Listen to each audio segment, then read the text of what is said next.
So we'll begin. Everybody here, I'm assuming, has registered and pre-qualified for the National Board Certification Program with the Nurturing Teacher Leadership Program, part of the CPS CTU funding contract article 4427. I'm Lynn Cherkasky Davis, and I'm the director of the program and the director of teacher leadership at the Chicago Teachers Union Foundation West Center. I'm a former member of the National Board for Professional Teaching Standards Board of Directors and a former Chicago Public School kindergarten teacher. I served on the Illinois Task Force for bringing National Board certification to Illinois, and I was part of the Early Childhood Standards Development Committee. And I think that's it. So let's meet all the rest of our NBCTs who are on the panel tonight, and you're going to learn all about them and how they can support you through your journey if you should choose to go through board certification and join us. I do want to remind you, I know Mike had the slide up, would everybody please make sure in the chat room that that is where they put their name, your school, and your job role, what you do.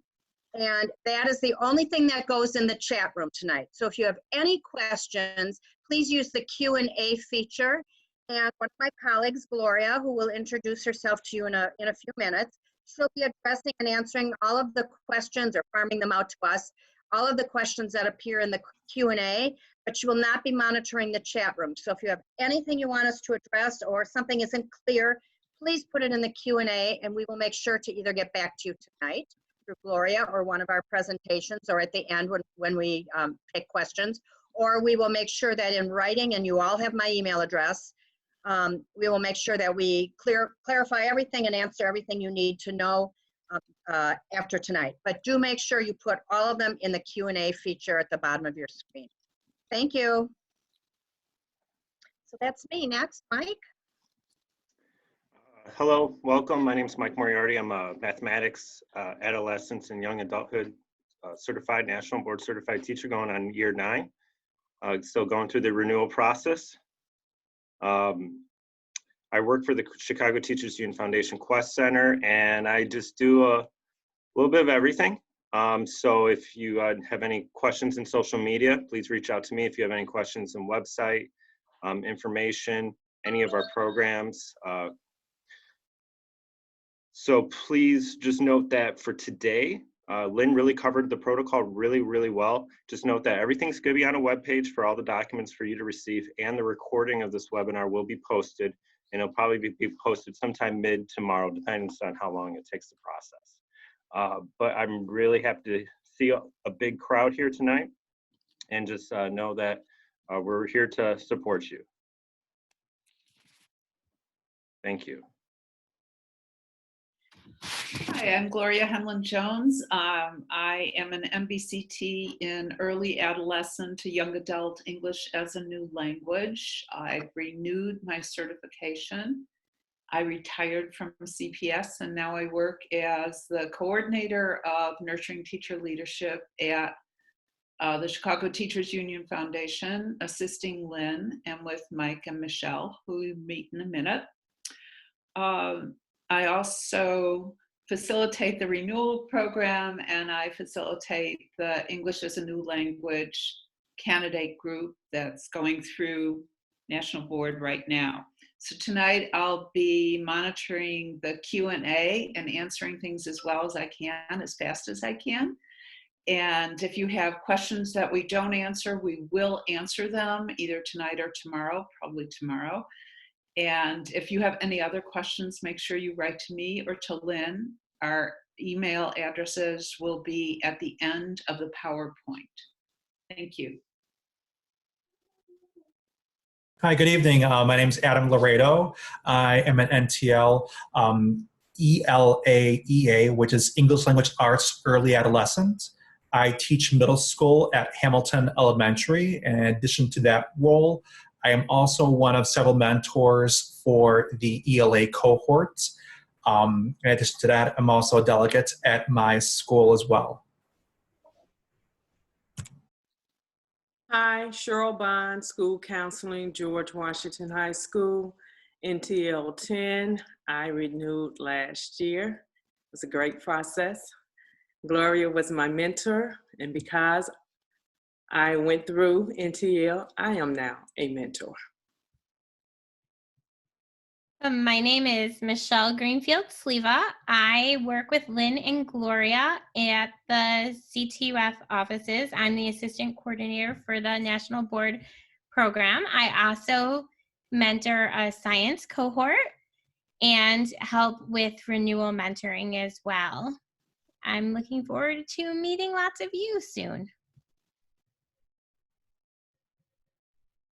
Hi, everyone. My name is Cynthia Thompson. I am a middle childhood generalist, certified this past December. Woohoo! I teach second grade at Annie Keller Regional Gifted Center.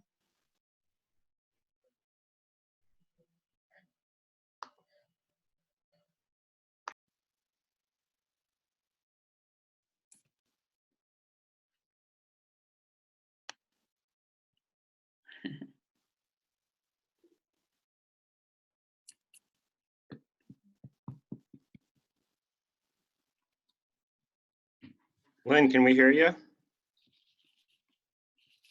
Hello? Yeah.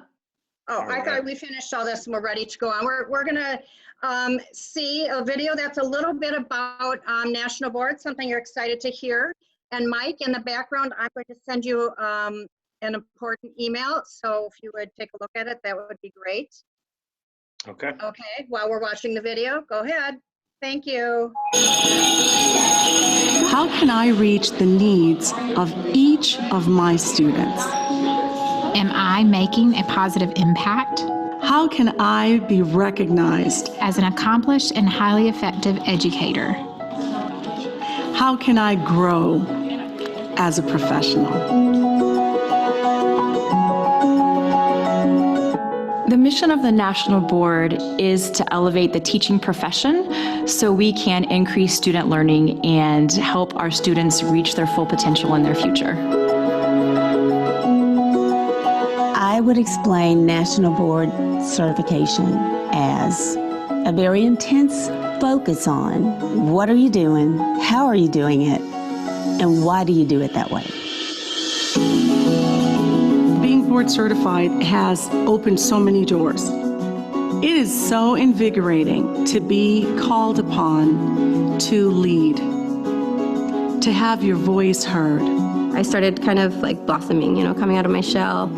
I started taking a little bit more leadership roles in school. I started a running program, and I wasn't afraid anymore. I wasn't afraid to think outside the box and make school fun for my students. Professionalism is having this common language, and I think National Board really helps with that. It helps in learning to not just perfect our craft in the classroom, but to talk to our colleagues about it and to own the language when we're collaborating and talking about that learning that we're doing. I look for certified teachers because I'm looking for the very best. It's a very competitive market. They help me make decisions because they see big picture. They're not isolated within their classroom. They have a big need for leadership. They really are looking out for the whole school, because if their world gets better, if our school gets better, the profession gets stronger. What's really exciting about National Board right now is we're looking at the entire continuum of teaching. So starting with pre-service teachers who haven't stepped into their first classroom, all the way through teacher leadership, those that are leading the profession in and out of the classroom. The National Board process doesn't end when you achieve, but it's a lifelong thing. Every teacher that goes through the process becomes a better teacher. By going through the process of becoming board certified, they're able to examine their work that they're doing each and every day, and it builds the strength that they need and courage to continue to push and to seek new ways to reach children. Going through the National Board certification process changes the way you look at teaching. It forces you to have higher and rigorous standards for the children and for yourself, but you also learn about being reflective on your own practice. And we transfer that reflectiveness onto our students. There's something about having that comma NBCT after your name. You have a little bit more credibility walking in a room. Any problem can be solved by putting a group of really smart NBCTs in a room together. I'm on board. I'm on board. I'm on board.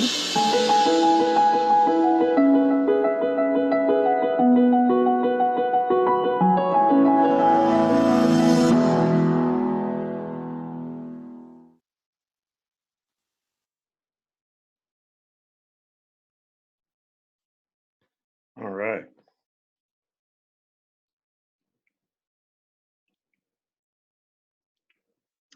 So we're going to talk about what National Board Certification is a little bit before we talk about our program. But I want to make sure, for the few people who joined a little bit late, to make sure that you have gone into the chat room to enter your name. Because again, we're going to check a few times throughout this evening to make sure that you have let us know that you're on board so that we can send you all the information you need tonight or tomorrow. And we're going to ask you a little bit later to do the same. So if you haven't already put your name in, please do it now. Thank you. So National Board Certification was created in 1987 when Nation at Risk was published. And it was determined that the quality of teaching in many schools across the world was not where it needed to be. And actually American schools were right along with that. In fact, our quality of teaching was somewhat lower in some cases than some third world countries. So a number of people from professional organizations, National Teachers of the Year, principal associations, people from the Department of Education, and some governors got together and developed, as one of the reforms in 1987, the National Board for Professional Teaching Standards. And they developed a credential for, which it says at the bottom, the most advanced credential that an American teacher can earn. And it's also for, of course, when I speak of teachers, I mean librarians and counselors as well.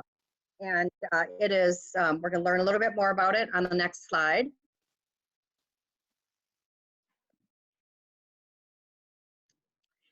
There are 25 different subject areas and 15 student age groups that in which you can sit for certification. The certification itself goes across all 50 states, and there are generally stipends across all districts and all states for people who go through National Board Certification. It's very, very rigorous. It's a 2-year process, and you're going to learn about that from my colleagues a little bit later. And so if you teach from preschool through high school in one of 25 different subject areas, which we're going to see in a minute, and you've done so for 3 years, the last 3 years as a certified teacher, then you qualify for National Board Certification. It does not have to be a teacher in Chicago Public Schools. You have to have completed 3 years in your subject area. And in order to receive the Pell, you need to have, which is, I'm sorry, in order to receive the subsidy, you have to have a Pell, a professional educator license in Illinois. If you don't have a Pell, if you have another provisional license, you can certainly pay for National Board Certification yourself and still go through our program. Our program is open to all Chicago Public School counselors and CTU members who are librarians and teachers as well.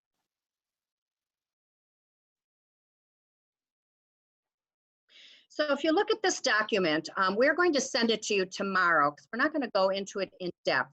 But this lists all of the certificates that National Board offers for which you might qualify. It also lists the developmental level. So if you look at the very first certificate, art, there are 2 different certificates for you. If you're an art teacher for 3 years and you teach children ages 3 to 12, you can sit for the early and middle childhood certificate. If you teach children in middle school through high school, that's 11 to 18, you can sit for the early adolescent through young adulthood certificate. That's an example of one of them. We're going to send that to you tomorrow, and you're going to see in depth. We're going to show you a little bit at the end, too, the depth of every certificate, because we want to make sure you can find yourself there. In fact, there are some cases in which you can go from, you can choose one of 2 certificates. For example, if you teach 9th grade science, you can go for the early adolescent to young adulthood certificate, or you can, if you teach 8th grade science, you're kind of on the edge, you can go for the early through middle, you can go for the early adolescent science. So you can go for one of 2 depending on where you are. If you're a 2nd grade teacher, you could go for the early childhood generalist certificate, or you could go for the middle childhood certificate. You can go in one of 2 different areas. So again, you're going to have that to look at later in depth, and you're going to find yourself in a couple different places, and you'll determine which certificate is best for you and which one to register for. And I have pre-screened a lot of you for whom we had questions.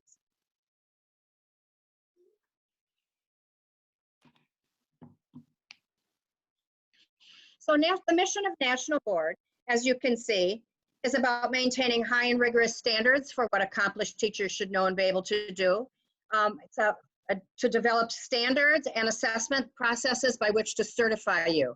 The other important thing about National Board is that we use our National Board certified teachers to advocate for all related educational reforms across the country that are about education. And really right now with our Department of Education and Betsy DeVos, we need you.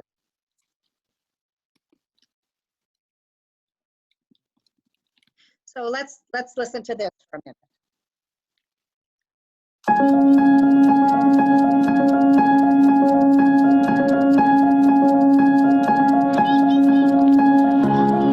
All teachers want to help kids learn. I believe that. Everyone talks about student achievement, but student achievement is nothing. It's a student learning that matters. And National Board Certification is founded on improving student learning.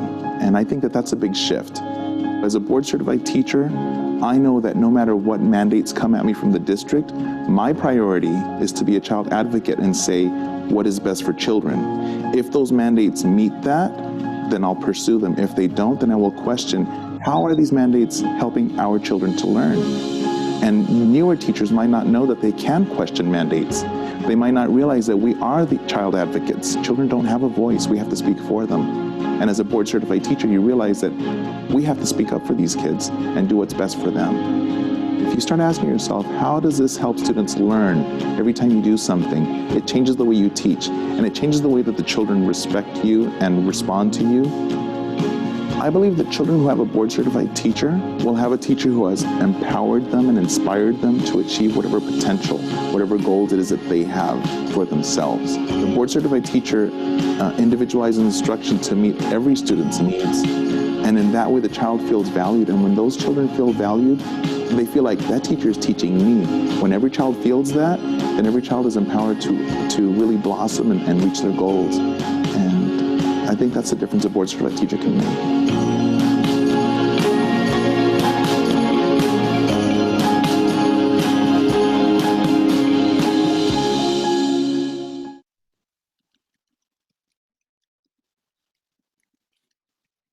We're going to hear from Adam, and he's going to tell us about the core of National Board Certification, the 5 core propositions. It's the philosophy of the National Board, and you're going to learn a lot about what everything is built around, the certification, the assessments, the standards. And then we're also going to send you a document that is going to be much deeper about what the 5 core propositions are and how you can build your life around them, your National Board life. Adam? Thank you, Lynn. So as Lynn just pointed out, the core props are at the heart of everything that we do as nationally board certified teachers, our standards, the assessment process, and a certification process. So if we look at the first one,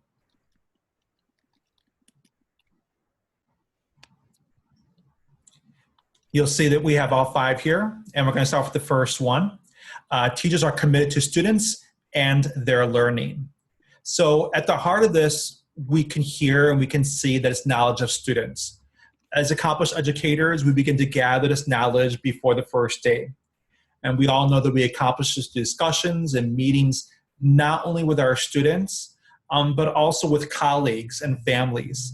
Yes, it is analyzing test scores, but when you read deeper into this core prop tomorrow, you will see it talks about how as accomplished educators, we make a concerted effort to know our students, their experiences with our subjects, their life at home, their personal interests. And what do we do with this information? We inform our instruction. We guide our instructional goals and build those essential student-to-educator relationships. So before I started this process, I, like many other educators, on that first day, gave out a host of different surveys. But after going through NTL, I began to reflect on what I did and exactly how did I use that information so that now I begin to hone my tests every year towards particular groups of students. What do I do with that? That brings us to number 2. So teachers know the subjects they teach and how to teach those subjects to students. This seems pretty straightforward. It is about our teaching styles, teaching theories, feedback, and assessment. It's referring really to the way we as educators deliver the content of the curriculum to a particular class at a particular time. As educators, we don't just design lessons, but we really do consider specific ways how to deliver that content if we really think about it. Especially at this time, how many of us have had to seek out new ways to deliver our content. That decision is made not just only based upon our own personal teaching experience, but also the content that we're teaching. Then, of course, again, we fall back on our knowledge of students, going back to that core prop number 1. So as many of us know, we often have those chestnut lessons, those one lesson that we have really honed, the materials that we love, absolutely adore, we come back to every year. But we also begin to anticipate the questions that students may have. And we also have to begin to anticipate the resources that we have. What kind of technology do I have? And so on and so forth. So if we think again about online learning, this is really at the heart of this core prop. Seeking out PD that best suits us, looking at this experience really helps us to grow as accomplished educators. And that again brings us then to number 3. Teachers are responsible for managing and monitoring student learning. Yeah, this can include tests, but as you explore this core prop tomorrow, I would encourage you to think beyond the tests and quizzes. This may be the things that we have to reacquire the language for. The informal, the formative means of gathering information that we do on a daily basis and almost minute to minute in our classrooms. It might be a checklist that you keep with you on a clipboard as you're circulating through the room or going from small group to small group. It could sometimes be a post note that you write about a particular question that a student had or an anomaly that you're noticing in their learning that you put on your desk and you want to come back to later.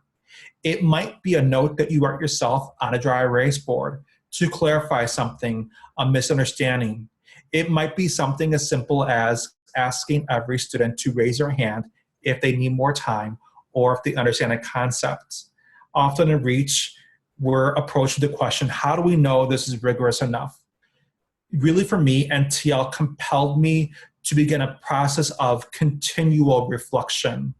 I now look forward to those discussions in Reach because I can connect my text now, the skills that are tackled, or the order that are being delivered in, determined based upon my knowledge of students, my pedagogical experience, and informal assessment. You are going to be asked, if you choose to take this path and NTL, to really reflect on what it means to be an accomplished educator and how we accomplish that. It becomes second nature. And that brings us again to the next one. In number 4, we see that teachers think systematically about their practices and we learn from their experience. So reflection is probably something many of you have heard about this process. As many of us know, teachers are the busiest professions on the earth. We never stop working often, and sometimes it's very challenging and difficult to really find that time to stop and think about the effectiveness of what was done and how do we move forward. So one of the facets you'll hear a little bit more about is, of course, the videotaping. Yes, we do videotape ourselves as nationally board certified candidates.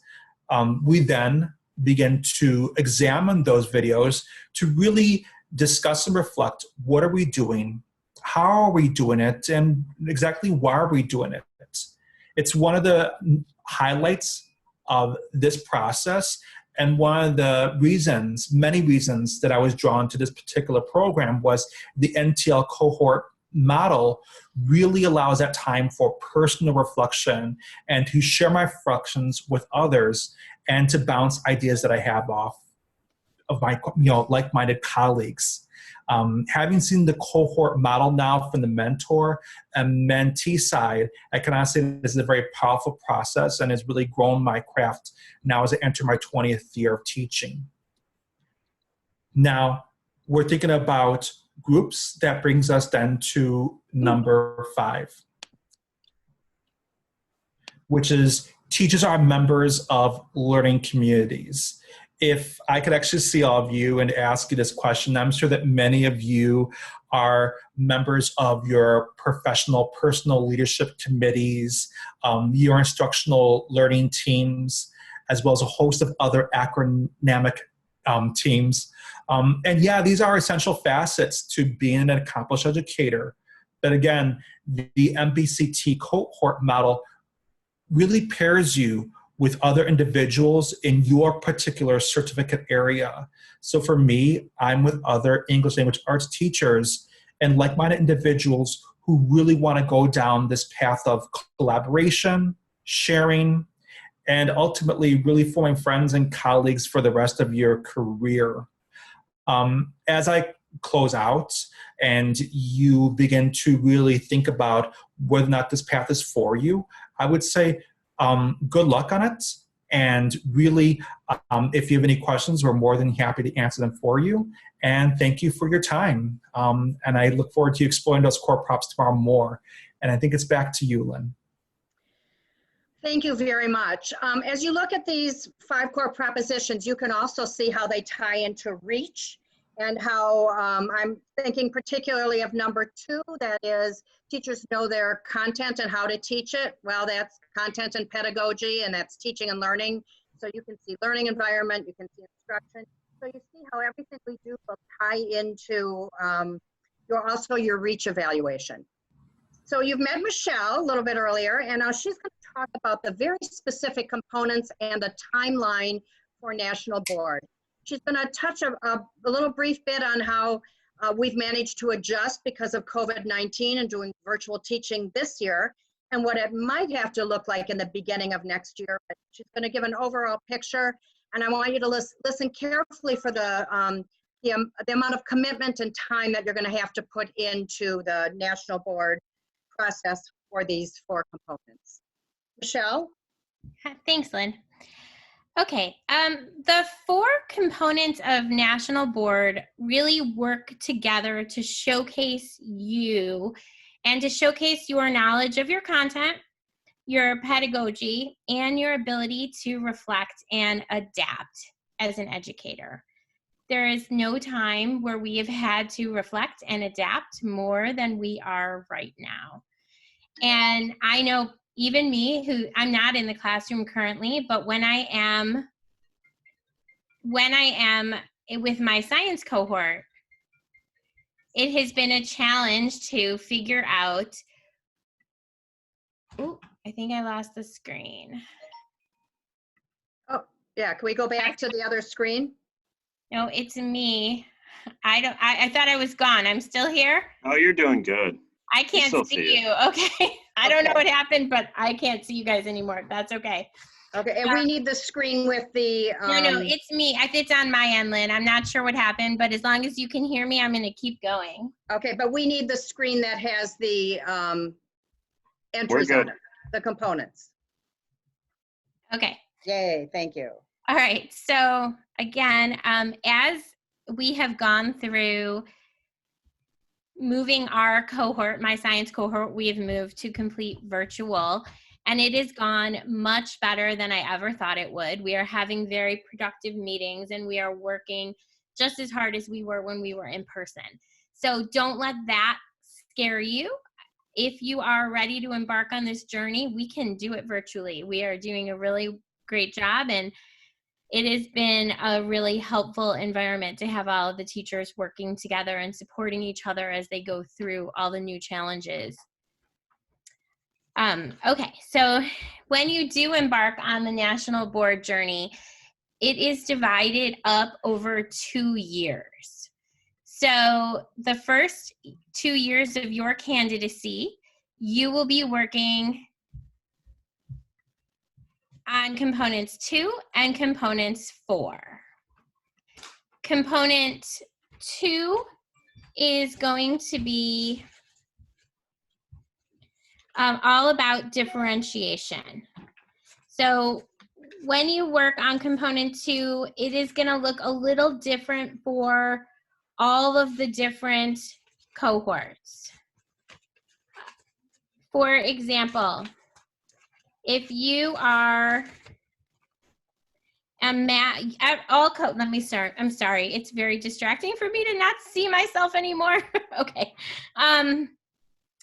For everybody, you are going to be following students and you are going to be differentiating your instruction and showing how you plan to meet the needs of the individual learners in your classroom.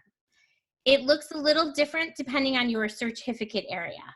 So, for example, in my certificate area, which is science, teachers need to demonstrate how their teaching is going to further student understanding of a major idea in science.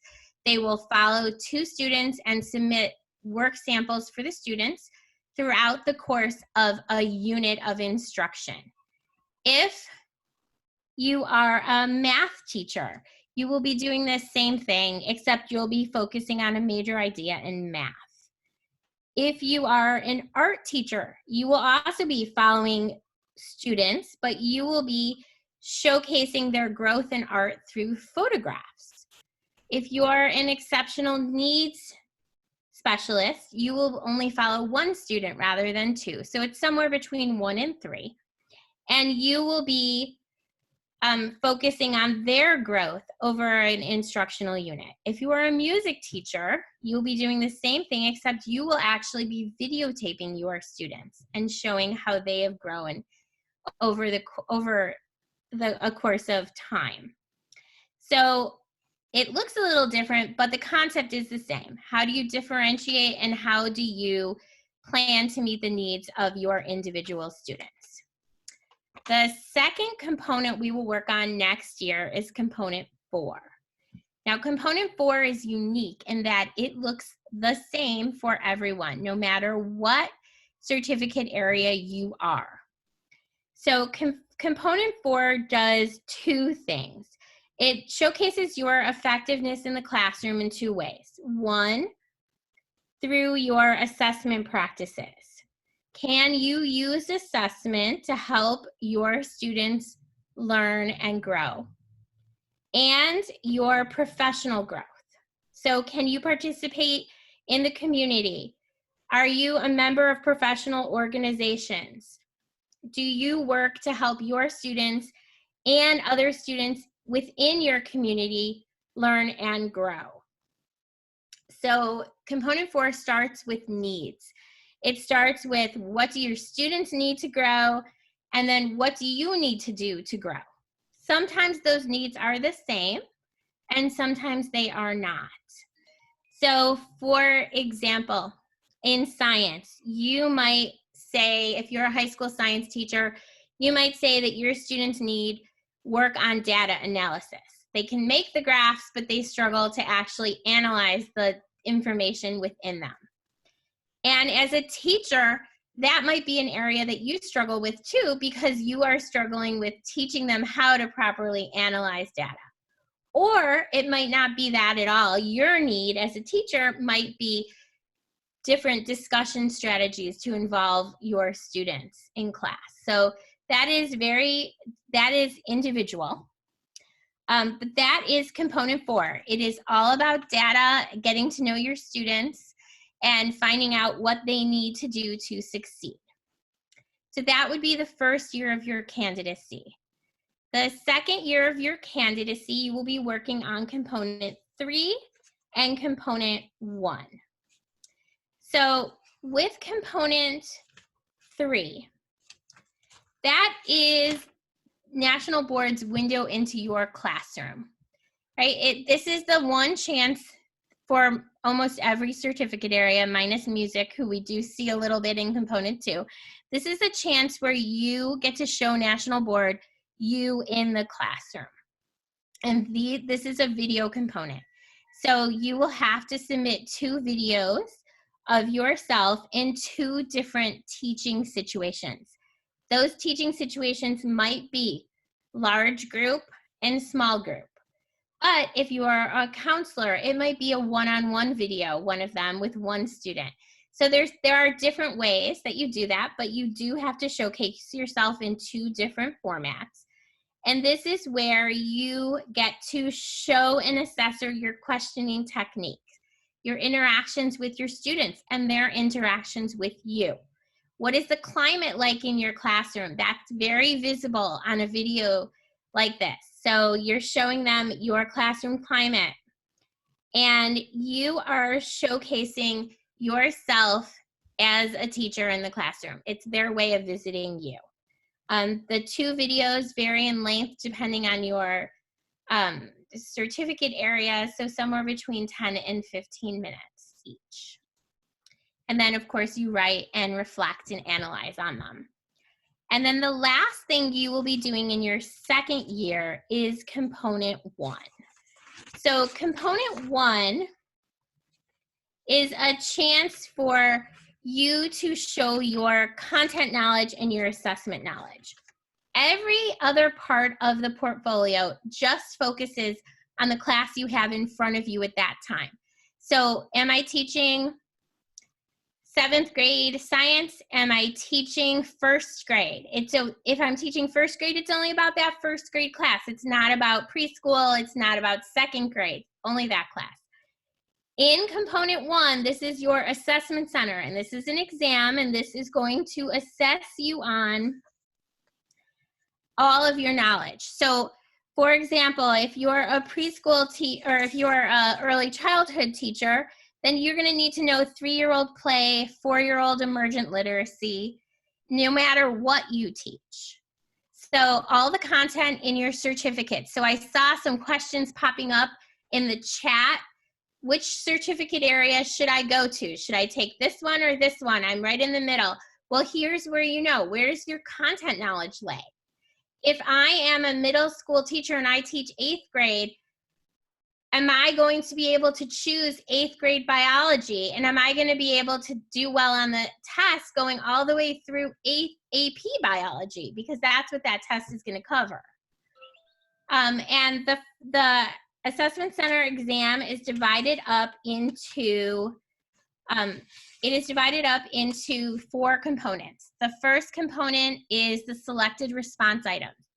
There you're going to have 45 questions where you have to choose the best answer.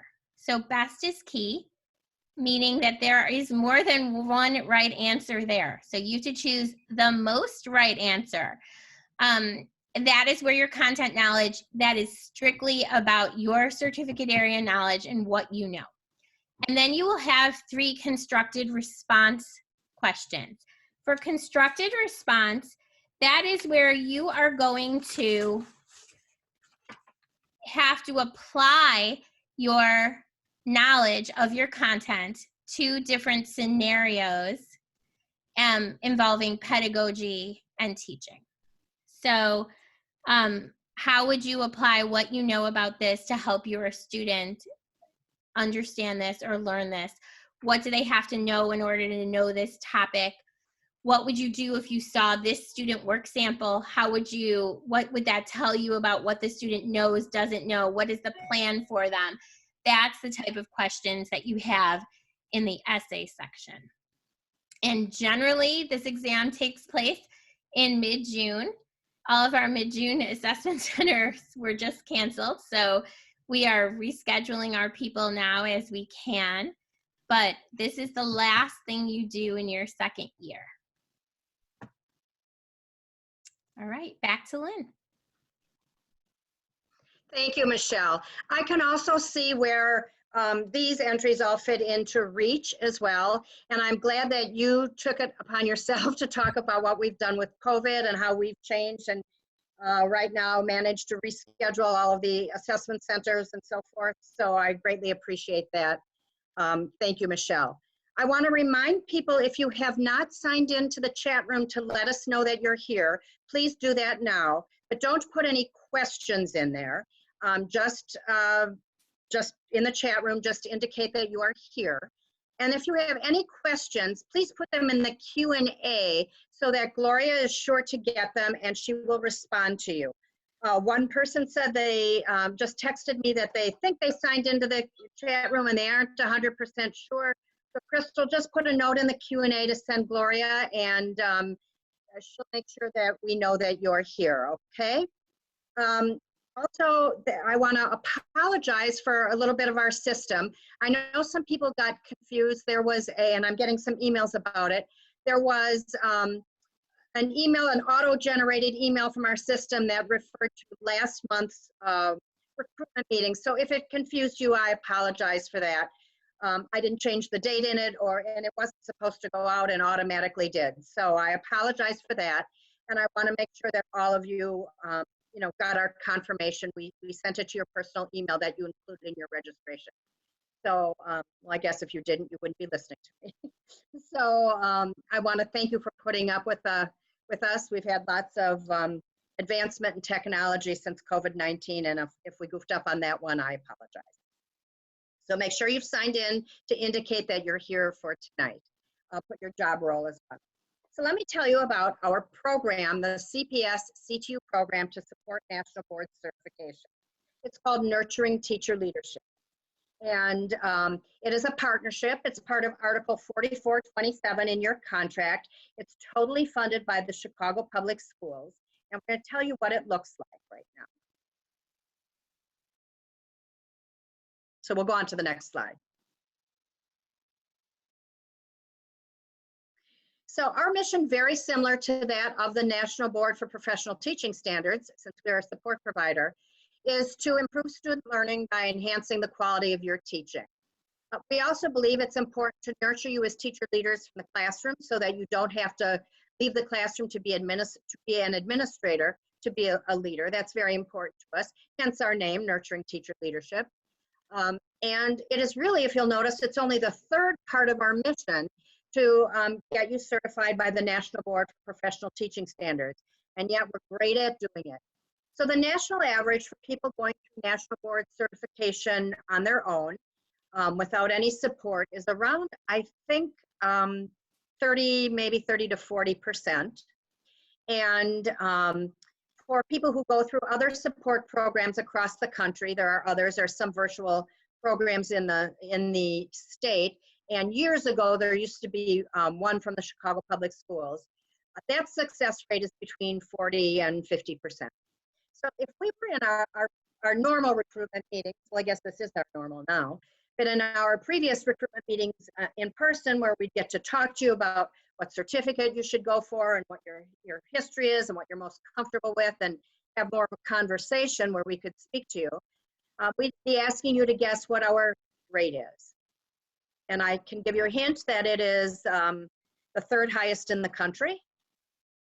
And I will tell you that we have a 94% achievement rate. So we're very proud of that. And you work incredibly, incredibly hard to earn that. And I think you heard that from both Adam so far and from Michelle.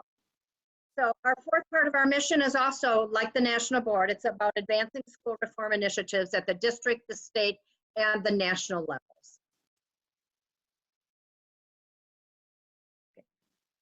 So let's talk a little bit about requirements for candidacy. I know I've pre-screened most of you, but not everybody. So I want to make sure that you hear about these requirements and that you are very clear that you qualify to go through the program and to get the state scholarship. Okay, we're going to go on to them. All right. So you have to have a baccalaureate degree, and everybody who's teaching in CPS does. You have to hold a valid ISB teaching license. And I think I mentioned to you before that it has to be a PEL license, so it cannot be a provisional license.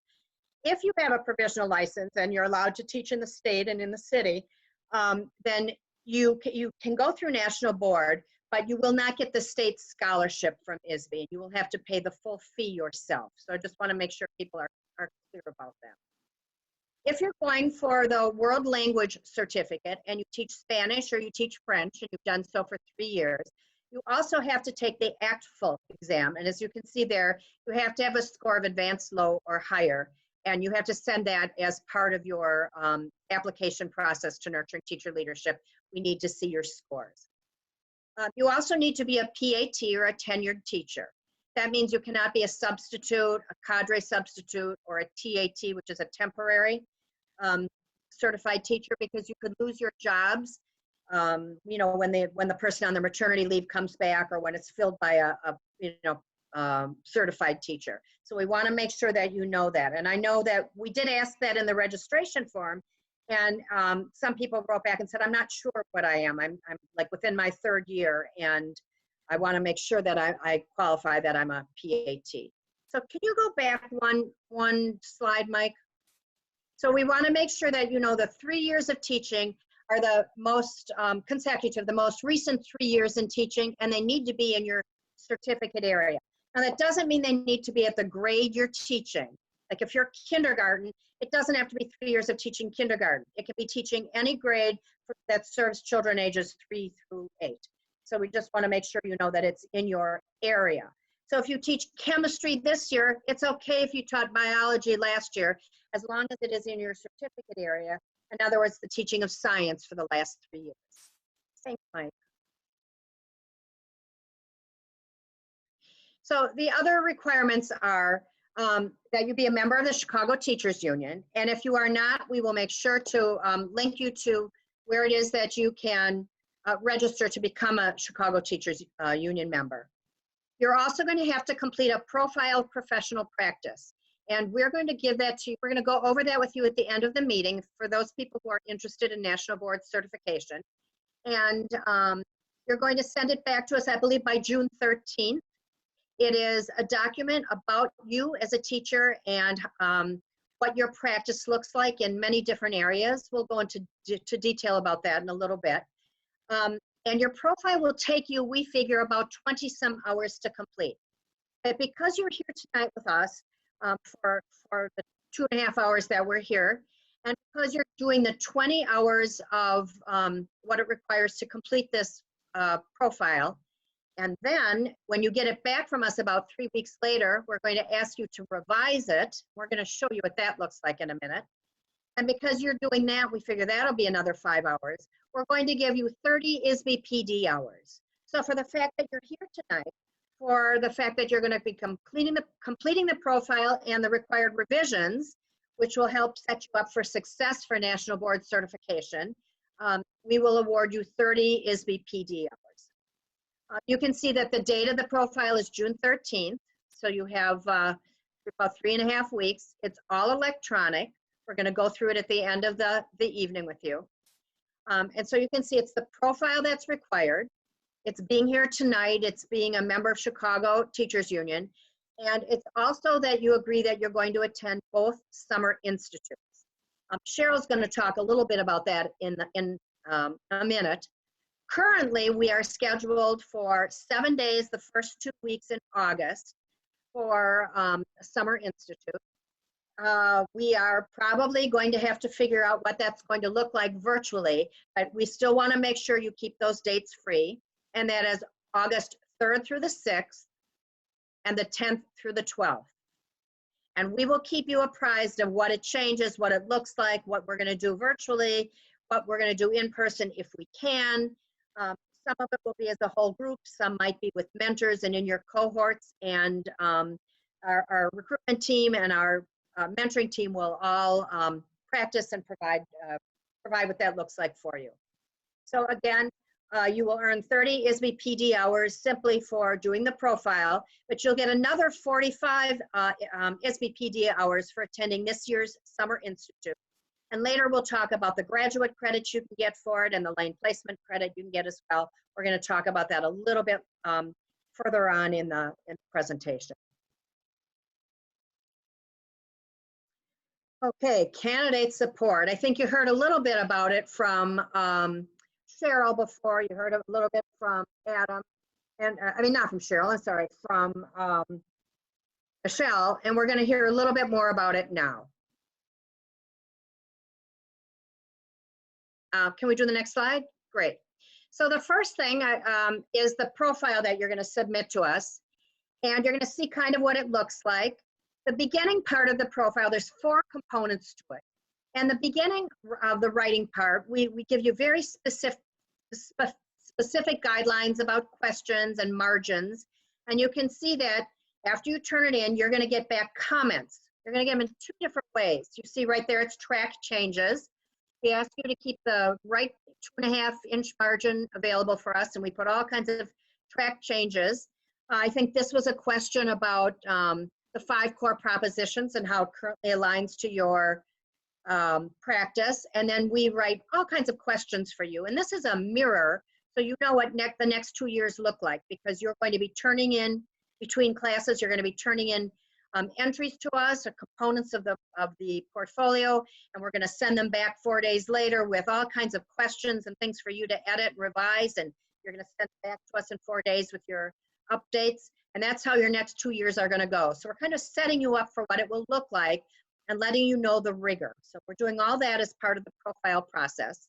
And again, we figure it'll take you about 5 hours to complete the revision of your profile, after which you'll get the 30 ISB PD hours. So this is one way that we support you. And you can see what it looks like, the comments, if you can read them, of cognitive coaching. We're also going to send you tomorrow a copy of all these slides and this PowerPoint, so you can look closely at what you can expect to get back both on your profile and next year. Now take a look at this response. Some people do it by hand and not necessarily in track changes. This was the person who did this actually was sitting on an airplane with somebody's profile, so they had it in hard copy and they responded this way and scanned and sent it back to you, so you would know what to do, the candidate would know what to do for their revision. So take a moment to look at it closely and see the kind of questions we're asking when you respond. How, why, because, we let you know what's unclear. So this is another way in which we support you. Okay, so look at these 2 slides as a gift. And now, Cheryl, why don't you talk a little bit more about the levels of support for counselors and for teachers that they'll get in National Board, and all paid for by CPS. In fact, paid for at $11,000 a candidate. Okay. So even though you start with the profile, support continues with Summer Institute. This is an opportunity for you to meet your cohort and participate in professional development designed around each component. As Lynn said, save the dates as you see them again. Summer Institute, August 3rd through the 6th, and August 10th through the 12th.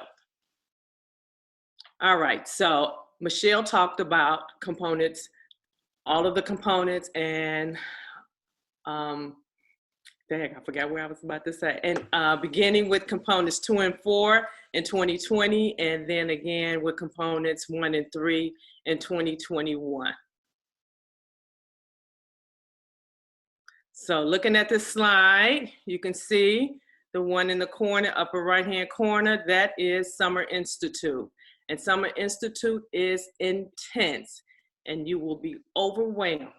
At least you should be overwhelmed by the professional development created for each component. You can go to the next slide. Cheryl, can I just interrupt you for 1 second? Can we go back to that? Can we go back to that slide? So if you look in the upper left-hand corner, I see Cynthia. Do you see yourself, Cynthia? Oh, did we lose Cynthia? No, I'm sorry, I'm here. Yeah, thank you for that. There you are. I just realized that was you, and I don't think we did that on purpose.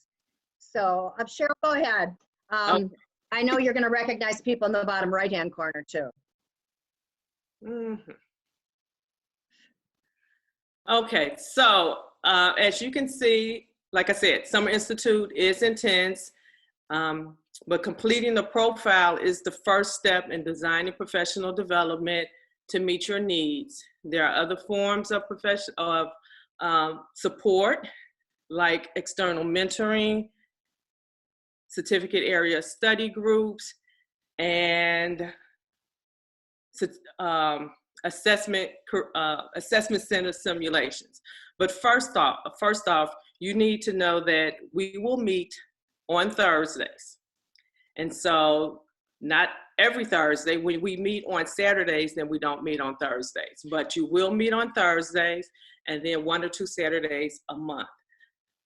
It is very important that you attend these sessions. You may think that this is really demanding, this is a lot, but the professional development that you will get from this will surely support your work with your components. That was quick. Yeah, so Cheryl, can you talk a little bit about what if we can go back to that last slide? Yeah. That one right there. Can you talk a little bit, Cheryl, about what support looks like for counselors, sort of what they do on Saturdays and Thursdays, maybe the first half, second half, what that looks like?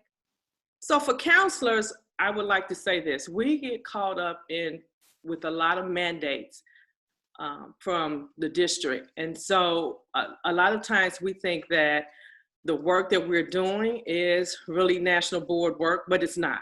And so I spend a lot of time having conversations with counselors about the work that we're doing and the work that we should be doing. So for example, I had a candidate who wanted to write something about Go CPS. First of all, we never talk about CPS. We are a large urban school district. And so you should never really mention CPS. In your writing. In your writing. Writing to national boards, certainly in class you do. That's right. And so I said, don't write about Go CPS. What you need to write about is the process. What are you trying to do? You are actually preparing 8th grade students for their transition to 9th grade. The process is Go CPS, but what are you doing to prepare them for this? So a lot of time is spent having conversations with counselors about the work that we should be doing as opposed to the work that we are doing. So we also look at videos when it comes to component 3. We provide feedback to each other for that. There's the assessment center simulations, which will be different this year, but we have actual practice tests for the assessment center. And I create the questions and we have discussions about those questions. But like I said, it seems like this is a lot of time spent on these components. It is not. It is well worth the time and it is really manageable. Thank you. I also want to say something about the certificate area book study groups that are here. So one of the things that some of the mentors find about their candidates is that they need more work in certain areas. For example, early childhood. There are teachers that are in the early childhood cohort that have a state 04 certificate, meaning they're certified early childhood teachers. There are some who are kindergarten through 2nd grade that have an 03, so they're elementary certified. And they may not know things about 4-year-old play and 3-year-old socialization and our emergent literacy for 5-year-olds. And so sometimes certain cohorts, in this example, early childhood, have separate certificate area book study groups. These meet not on regular class days, but they meet other days as well. So we want to make sure that you really are clear that you're spending a lot of time this year. So if you're coaching, if you have a lot of responsibilities at church, if you have a bowling league that meets regularly on Saturdays, if you have a lot of family events, we want to make sure that you're just very, very clear. Thursdays after school belong to us, and your principals will get an email that will tell them such. And the 1 or 2 Saturdays a month, depending on which month it is. And that the extra dates for certificate area book study groups also will be extra. Now, CPS is fully aware of it. Again, I'm telling you, it's $11,000 they put into an investment in you, and principals will know what is required. And we just want to make sure that you understand this and that this is the time that you're ready to make this requirement, this commitment as well. So I want to make sure about that. Mike, did you want to say something about the cohort? The calendar will be in the webpage that everybody is received, so you'll know the dates. Thank you. I forgot that. You're absolutely right. The schedule is going to be, we're going to show it to you tonight. We're going to send it out to you tomorrow as well. Perfect. Thank you. Cynthia, is there anything you want to say about support for MC Gen, that at middle childhood generalist, that might be any bit different from what Cheryl talked about, what I talked about? Yeah, I would just say that for me personally, if anyone's concerned about just COVID-19 or just personal issues or anything along those lines, don't let that stop you. Really think about the name of the program, Nurturing Teacher Leadership, right? It's not a name that just looks nice on paper. I know for me personally, I really felt supported and nurtured throughout the program. A little bit about myself. When I first started this process, I was actually on my way to Summer Institute, and I had a medical emergency. And my car crashed right across the street from National Board, and woke up right into a light pole, didn't it? Yep, it hit a light pole. Yep, thank by the grace of God, I didn't hit anyone. I was not severely injured. But I just knew that the process was over for me. I knew that it was, there was nothing I could do. And I called Lynn. I said, hey, I was in the accident. I have to quit. And when I tell you Lynn would not let me quit, she would not. Her, Gloria, everyone, they just rallied around me, helped talk my husband through different things that he needed to do to just help secure my position. And throughout the entire process, I still kind of dealt with some things. Lynn helped secure me transportation because I wasn't able to drive. She helped me get a carpool to and from class. I continued having some issues, but I just stayed vocal and made sure that I talked to my mentors, to Lynn, to Gloria, and they worked with me. And the second year, things were going great. Things were going really great. And I found out that I was expecting this little guy right here. And I continued having some health issues and things like that, but they continued working with me. And in December, I saw those fireworks. So I just would encourage you to just know that you are in great hands. Trust the process. If you're here and you're thinking about this process, then it's probably for you. So don't let your concerns or worries about other things stop you from that. Thank you, Cynthia. Adam, can you take a brief second to talk about the book study groups that you have in ELA, kind of why you have them and what they look like and what they provide to the candidates? Because I look at them as a gift. Some people say, oh my gosh, another Saturday, but I'm thinking, oh, this is a paid for gift. Can you talk about that? Yeah, so the book study group is actually worked into the time already. So it's not, you do read on your own, but the texts are selected by the cohort or in conjunction with something that, lead mentor has had their eye caught by.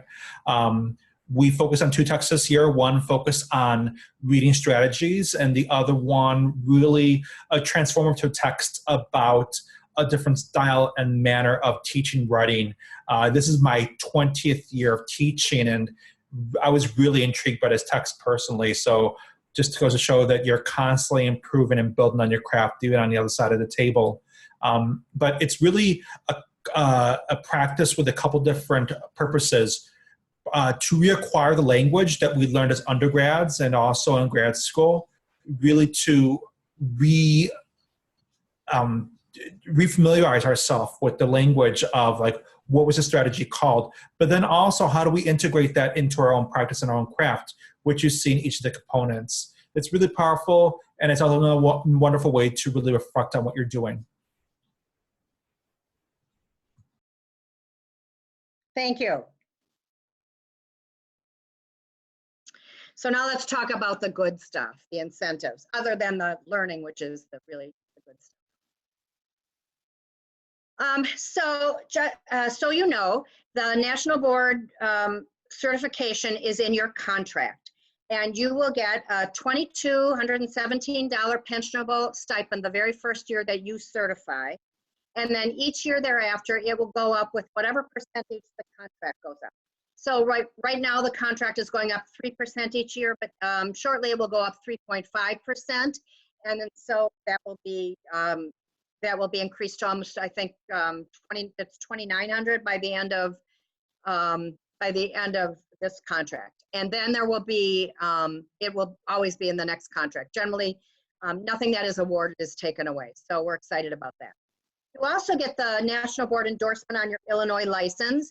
And what that means is you get to, instead of having 120 hours you only have to complete every 6 hours. You only have to complete 60 hours every time your Illinois license is up for renewal.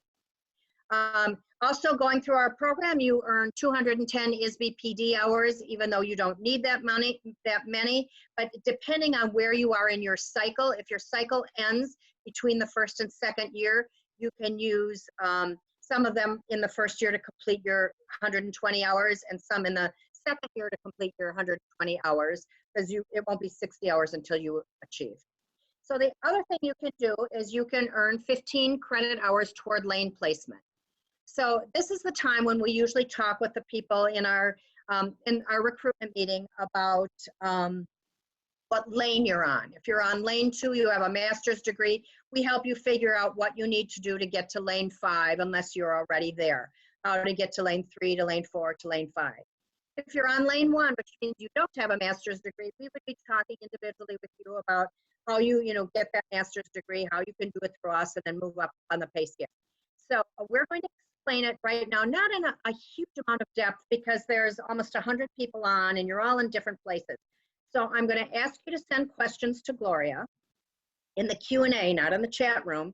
And I'm also going to ask you to send an email to me, not now, but send an email to me after this meeting is over with your particular questions about where you are and how to get to where you're going, because there's several different ways to do that, and I will explain to you the options. We're also going to send you a document. We're going to show it to you at the end of this meeting, and we're going to send it to you tomorrow, a document that tells you all the different ways you can get to lane 5. So 15 credit hours, you can earn 3 graduate hours 5 times a year through the Quest Center, just simply going through National Board certification.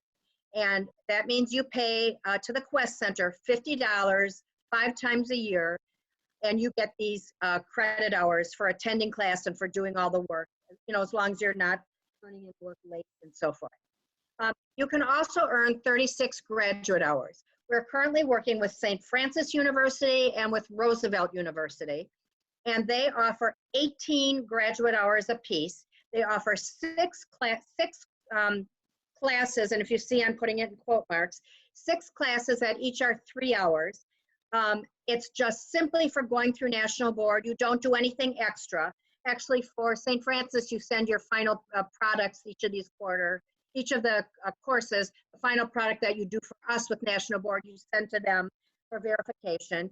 And you can take from 1 to 6 courses, each with 3 credit hours. And St. Francis is $675 every 3 credits, up to 18, and Roosevelt is more. Roosevelt is $1,100 and I think 50. You can choose to take all of them. You can choose to take some of them. You can do them all in the beginning. You can sparse them out over 2 years. I can go over all of that with you who are individually who's interested and help you figure out what's best for you. It is the cheapest, best way to earn your lane placement to move you up to lane 5. The quicker you move up to lane 5, the higher your salary is, even during the National Board certification process. So we're going to give you a kind of a schedule of what it looks like at the end of the meeting. And then we're going to send it to you tomorrow.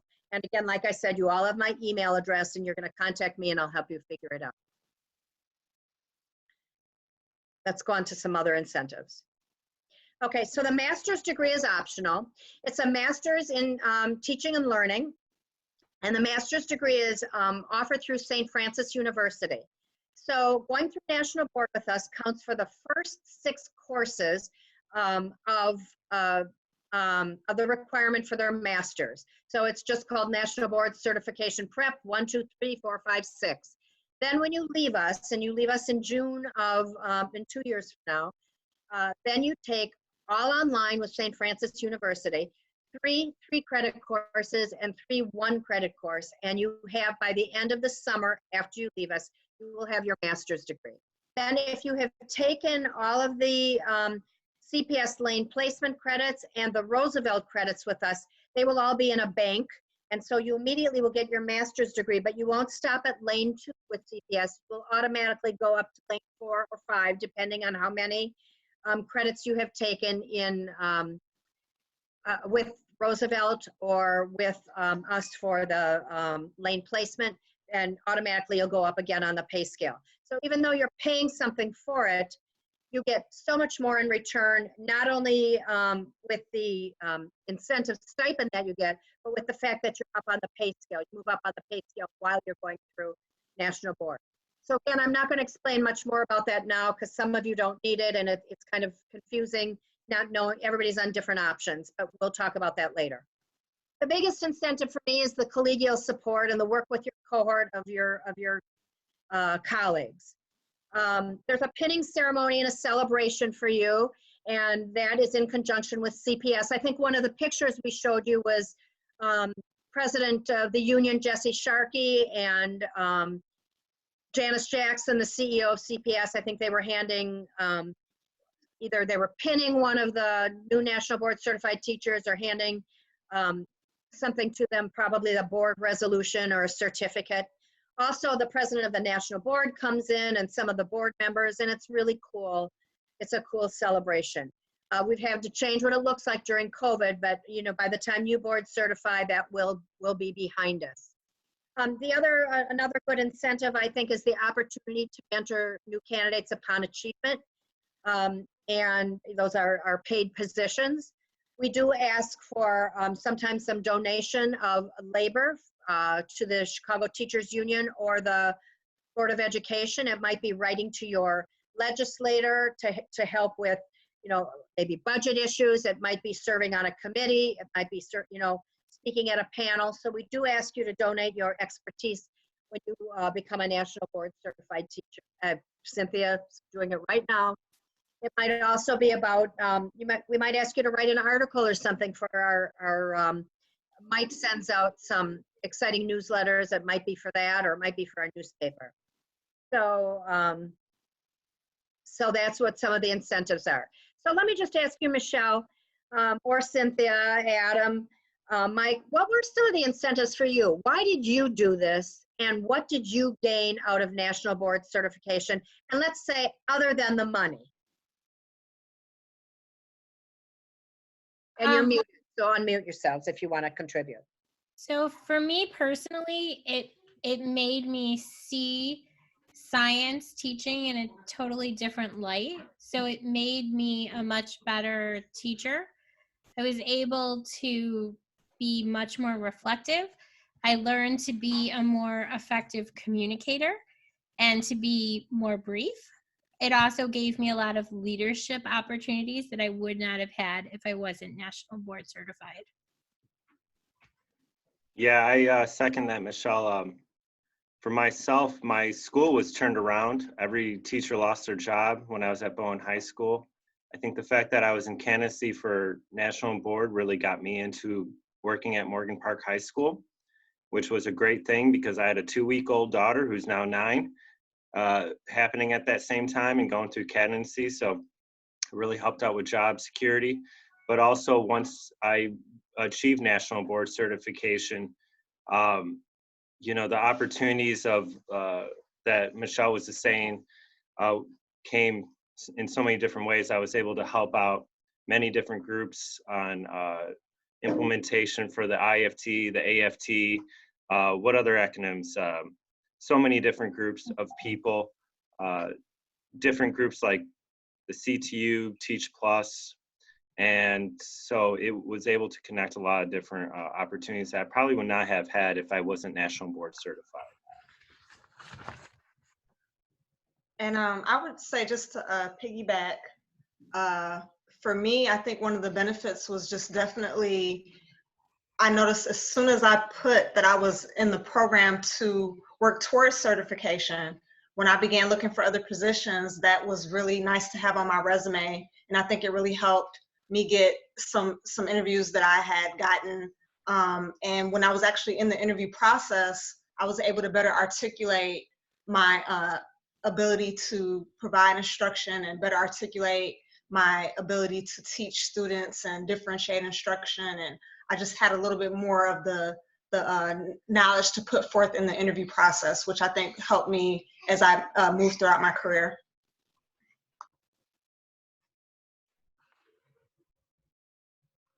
Adam, what about some of your leadership positions?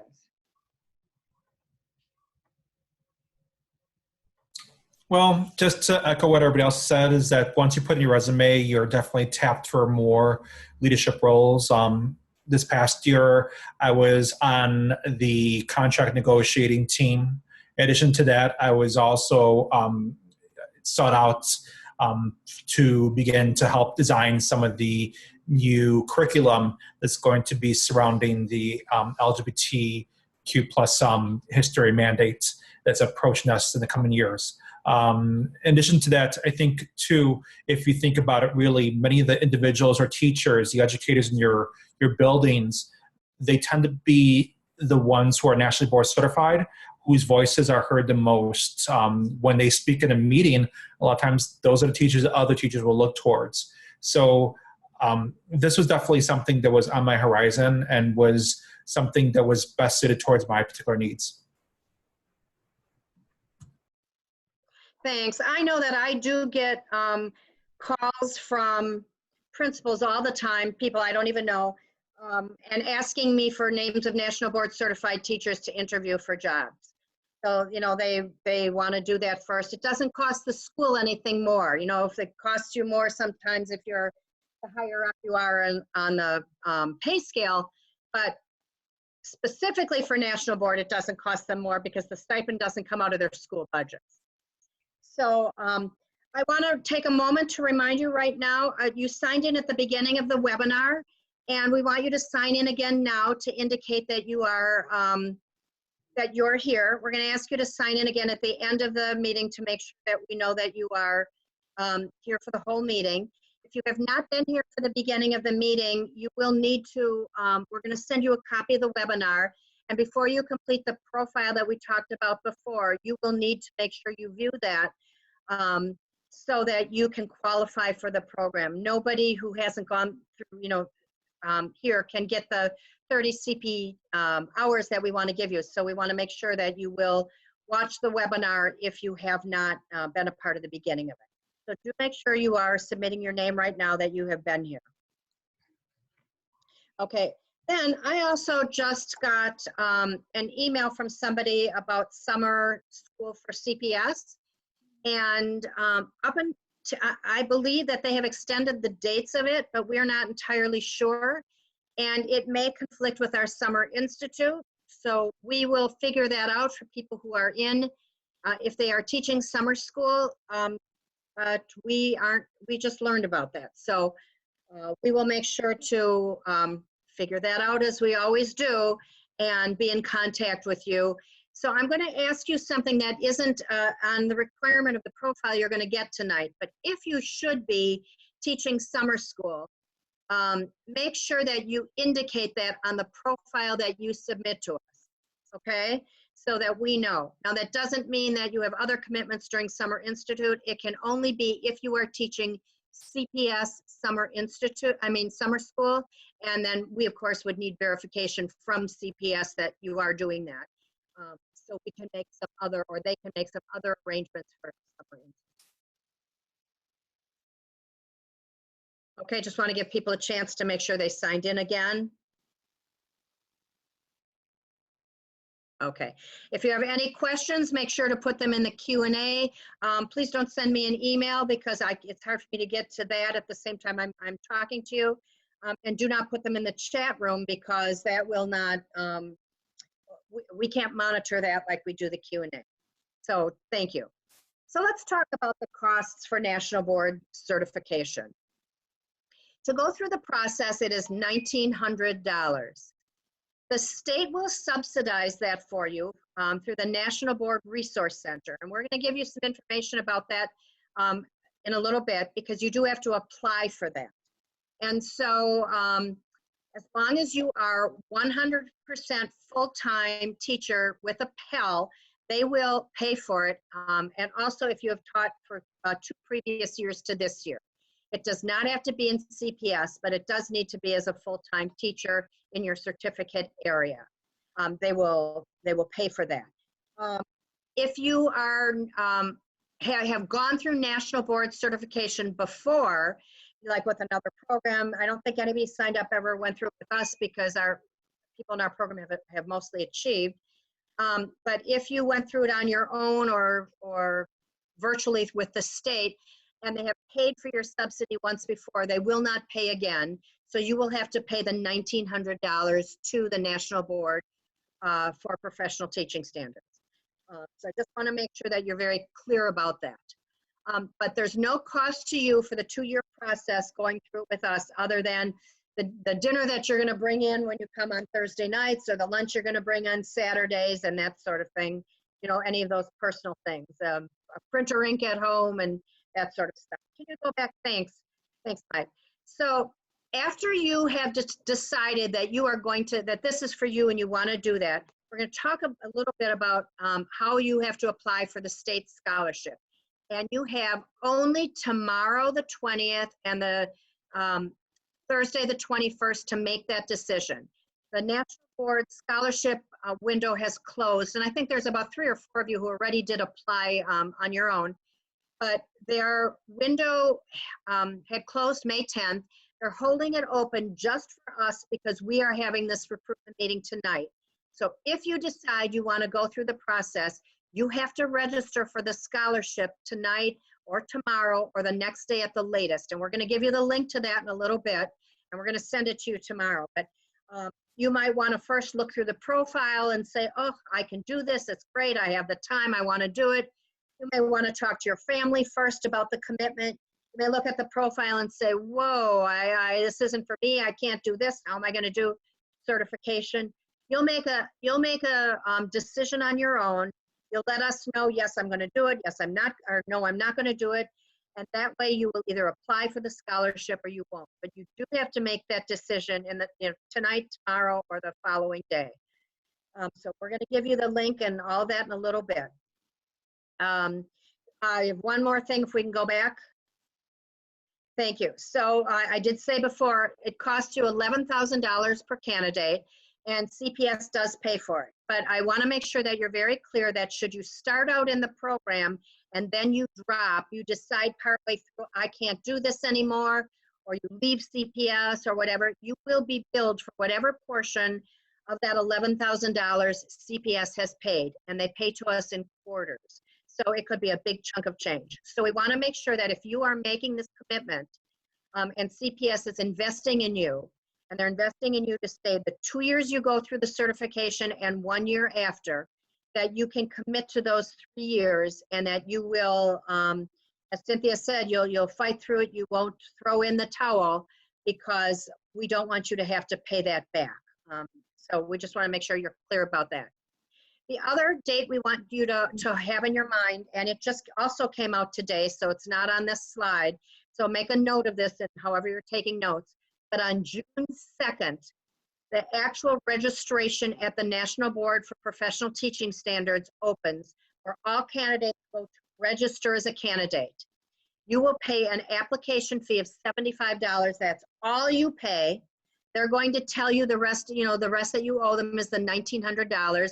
Half of it paid the first year, half paid the second year. Don't worry about that. The state will pay for that unless, again, you don't get the scholarship.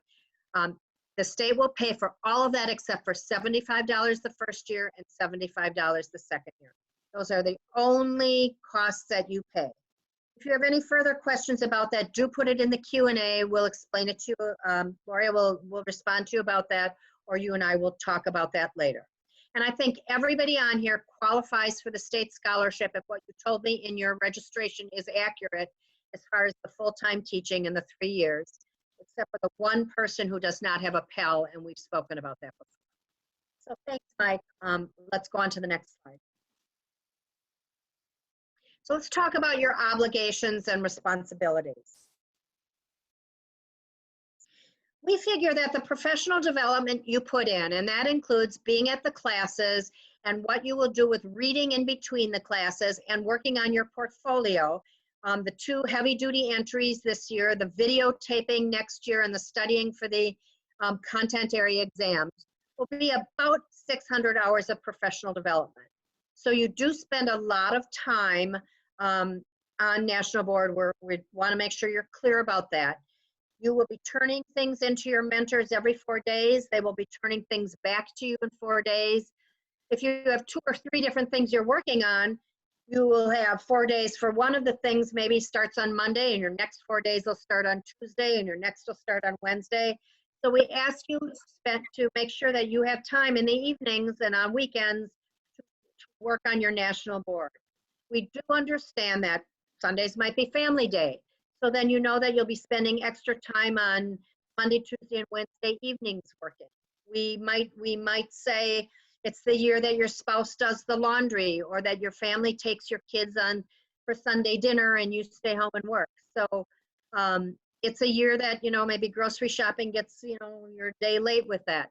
So we just want to make sure that you do know that you have to commit the time to it, and we don't accept excuses.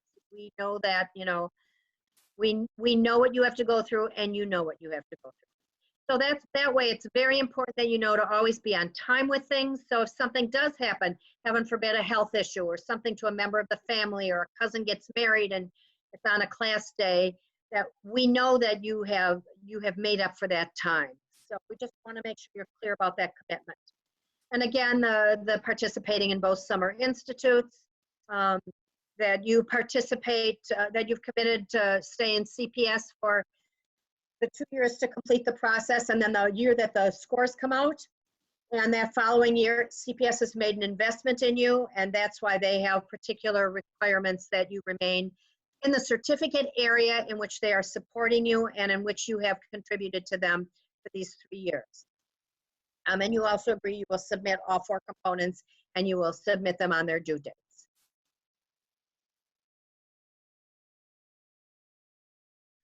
So we also know that you have, we're going to go back. Thank you. We know that you have children. We understand that.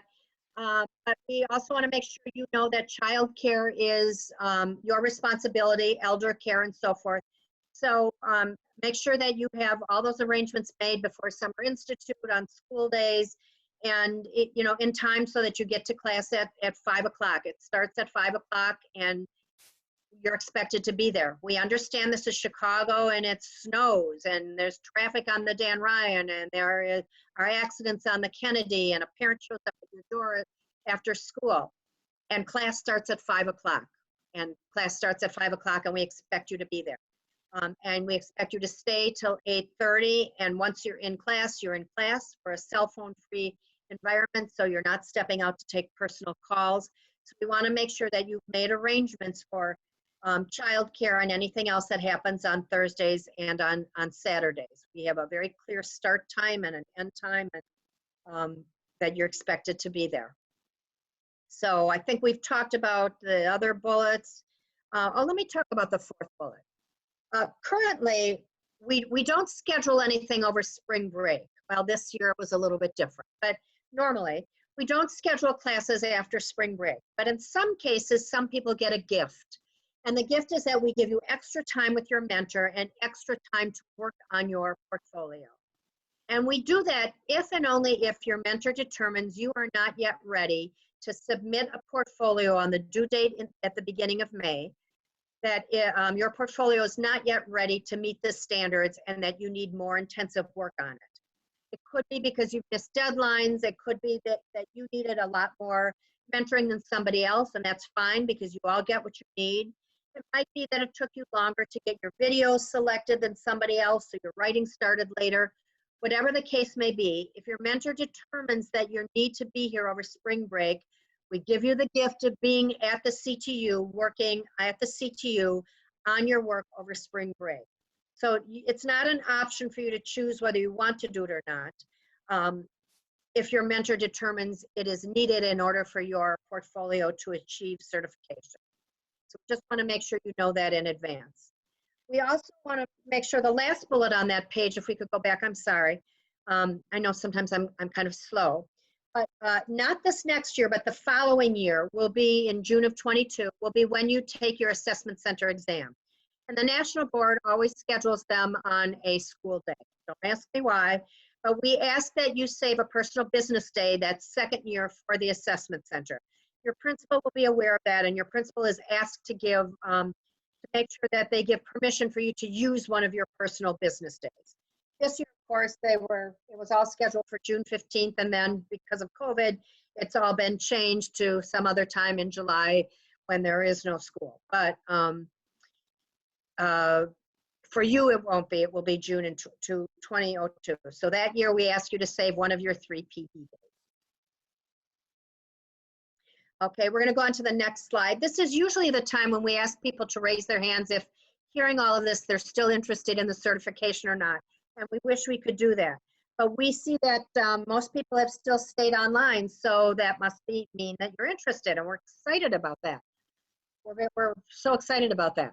So let's finish with your responsibilities and obligations in order to get the $11,000 grant for going through the process to pay all the mentoring and the classes and so forth, as well as the $1,900 scholarship and the 30 PD hours for doing the profile process, as well as all of the graduate credit. Let's talk about some more responsibilities. We want to make sure that you're not taking any graduate level courses or ongoing classes during the 2 years of National Board certification. So if you're working on an endorsement, Wilson endorsement for ENS or Orton Gillingham, or if you're doing your LBS1 or your ESL endorsement, or you're in graduate school, or you want to get your master's degree done early, we want to make it very, very clear to you that none of that can happen while you're going through National Board certification. You just will not have the time to do both and be successful, and all of the requirements that we have for you will happen during times when you have other courses. So we just want to make sure it's very clear. And if for some reason we find you are enrolled in another program, then we will drop you from National Board. And if we drop you, you will be required to pay back to CPS or to us for our mentors that the part of the $11,000 that was spent. So we just want to make sure you're clear about that. We also want to make sure that you have internet access 24 hours a day. So you're not sharing your device with your child, like I can't work on my stuff tonight because my kid needs it. And we know right now during the COVID time when there's all the teaching at home and remote learning that, we're sharing devices.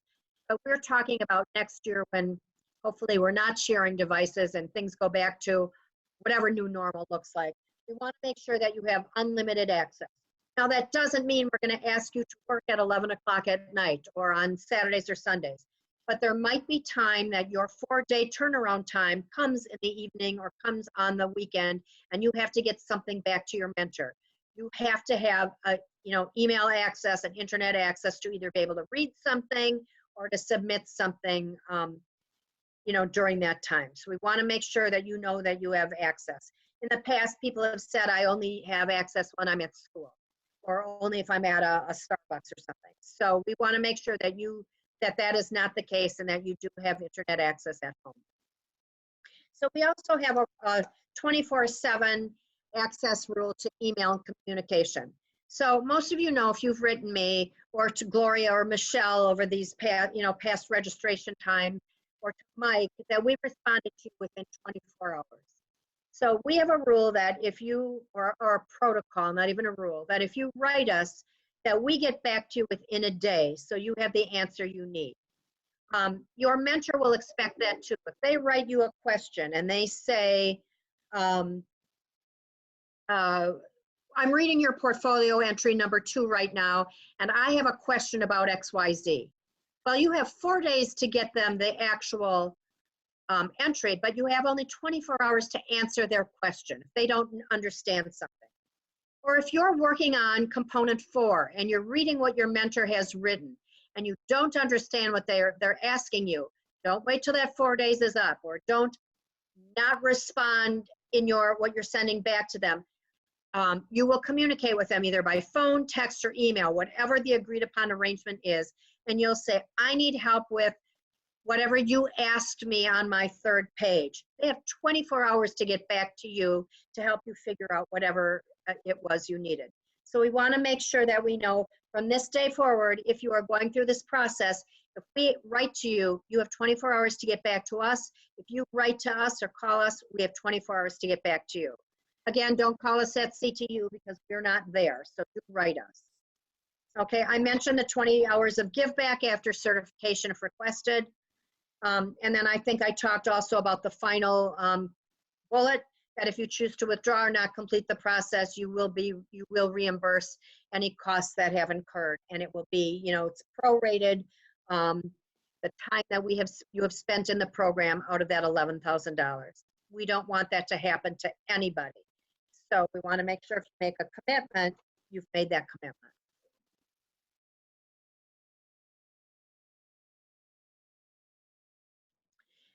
So there are 5 documents here that you're going to be sent tomorrow. You're going to be sent them in addition to the calendar and the schedule on a website. I think what Mike is going to do, or I think Lori's going to send it to you, but Mike has comprised it. And it's a website, and it's strictly for the people who've been here tonight. And on the website, it's going to have our PowerPoint for tonight. It's going to have the webinar that you've seen. It's going to look like this. And it's going to have those 5 documents on it, which are all the things we've talked about. So if you go back to that page, Mike, because I have old eyes and can't see this, but if you would go back just to the page with the 5 links for a minute. Go one page, I think one back, one slide back, where you just had the 5 blue links. All right, so these are the things you're going to get, and we're just going to briefly show them to you right now. The full 5 core propositions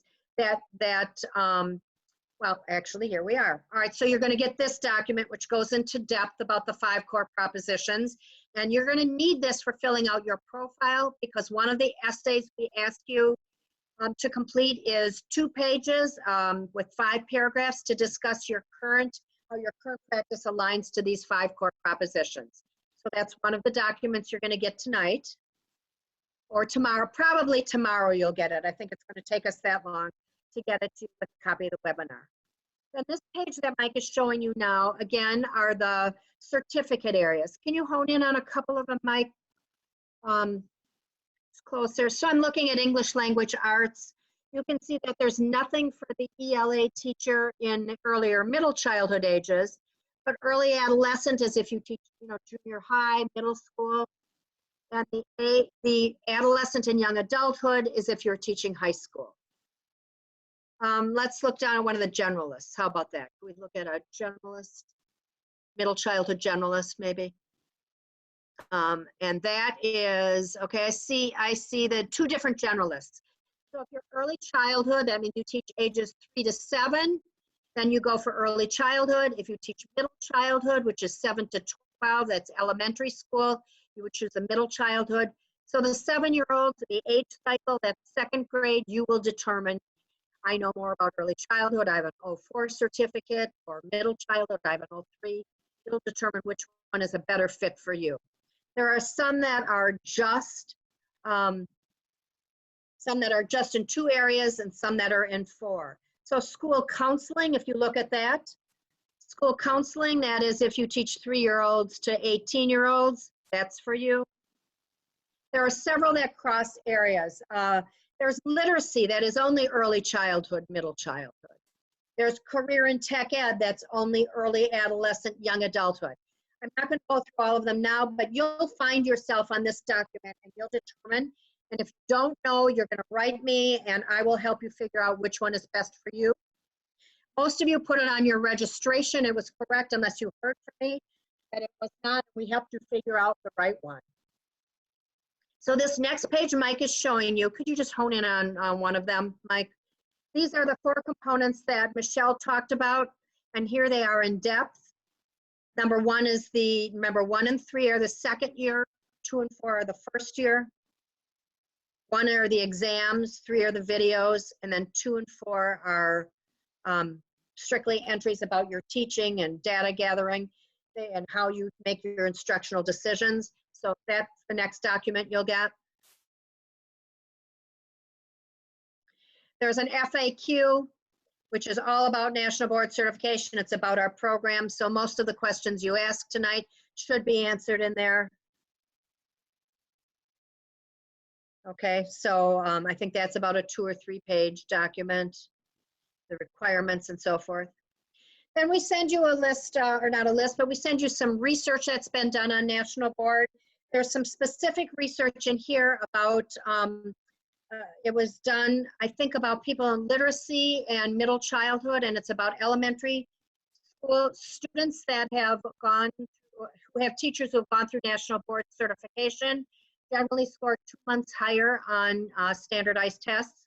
Now, we're not big proponents of standardized tests, and in your entries, you're not even going to write about how kids improved on standardized tests. You're going to talk about learning and very specifically talk about what content they have learned and how you measure that and how you know. But we do want to let you know about that research. And then there's some new research that came out that I don't believe is on here, but it is research that National Board Certified teachers in Chicago score much higher on REACH than do teachers who have not gone through National Board certification. So it is all for people that want to know why you're doing this. It is, that research is included in there. Thank you, Mike. All right, so this is the document, and it's hard to see now, but you're going to get it, you'll be able to see it blown up, of course, in what we're going to send you. This is the document that goes through all the options for the graduate credit and the lane placement credit to help you determine how you're going to move up to lane 5 if you're not already there, the costs for it.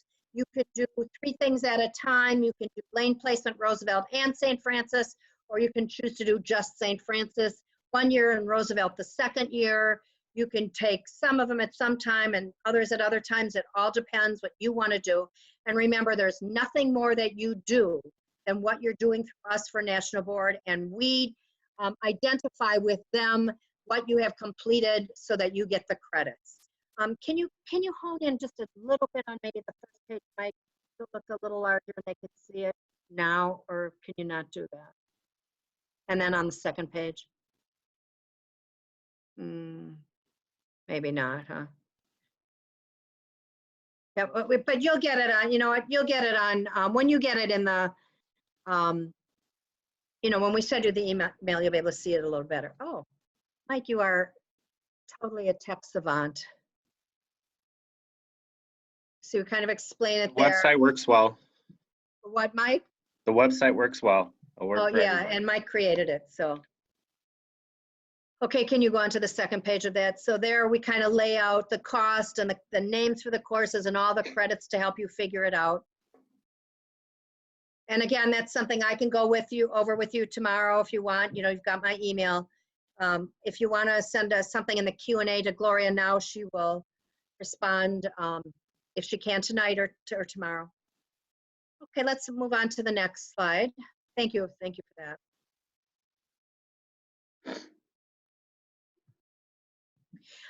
And before we talk about the next slide, Adam, Michelle, Cynthia, have you, or Cheryl, did you take any of the graduate credits or the lane placements when you went through? I think it was a little bit different maybe when you went through it, Michelle, but other people, did you do it and how did that work out for you and what were the advantages to that for you? Well, I did, and I was already in like lane 5 or whatever. Okay, so what about others? So, I already had my master's, but I did lane placement, so it was beneficial to me to get that increase, a little bit of an increase bump in pay. I went from lane 1 to lane 3, got like a $18,000 raise. That was pretty cool. Oh, that was great. Thanks, Mike. I got my master's and all the graduate credit and the lane placement credit hours. So I still have even those banked the next time I'm moving up a lane. And it was like killing 3 birds with 1 stone.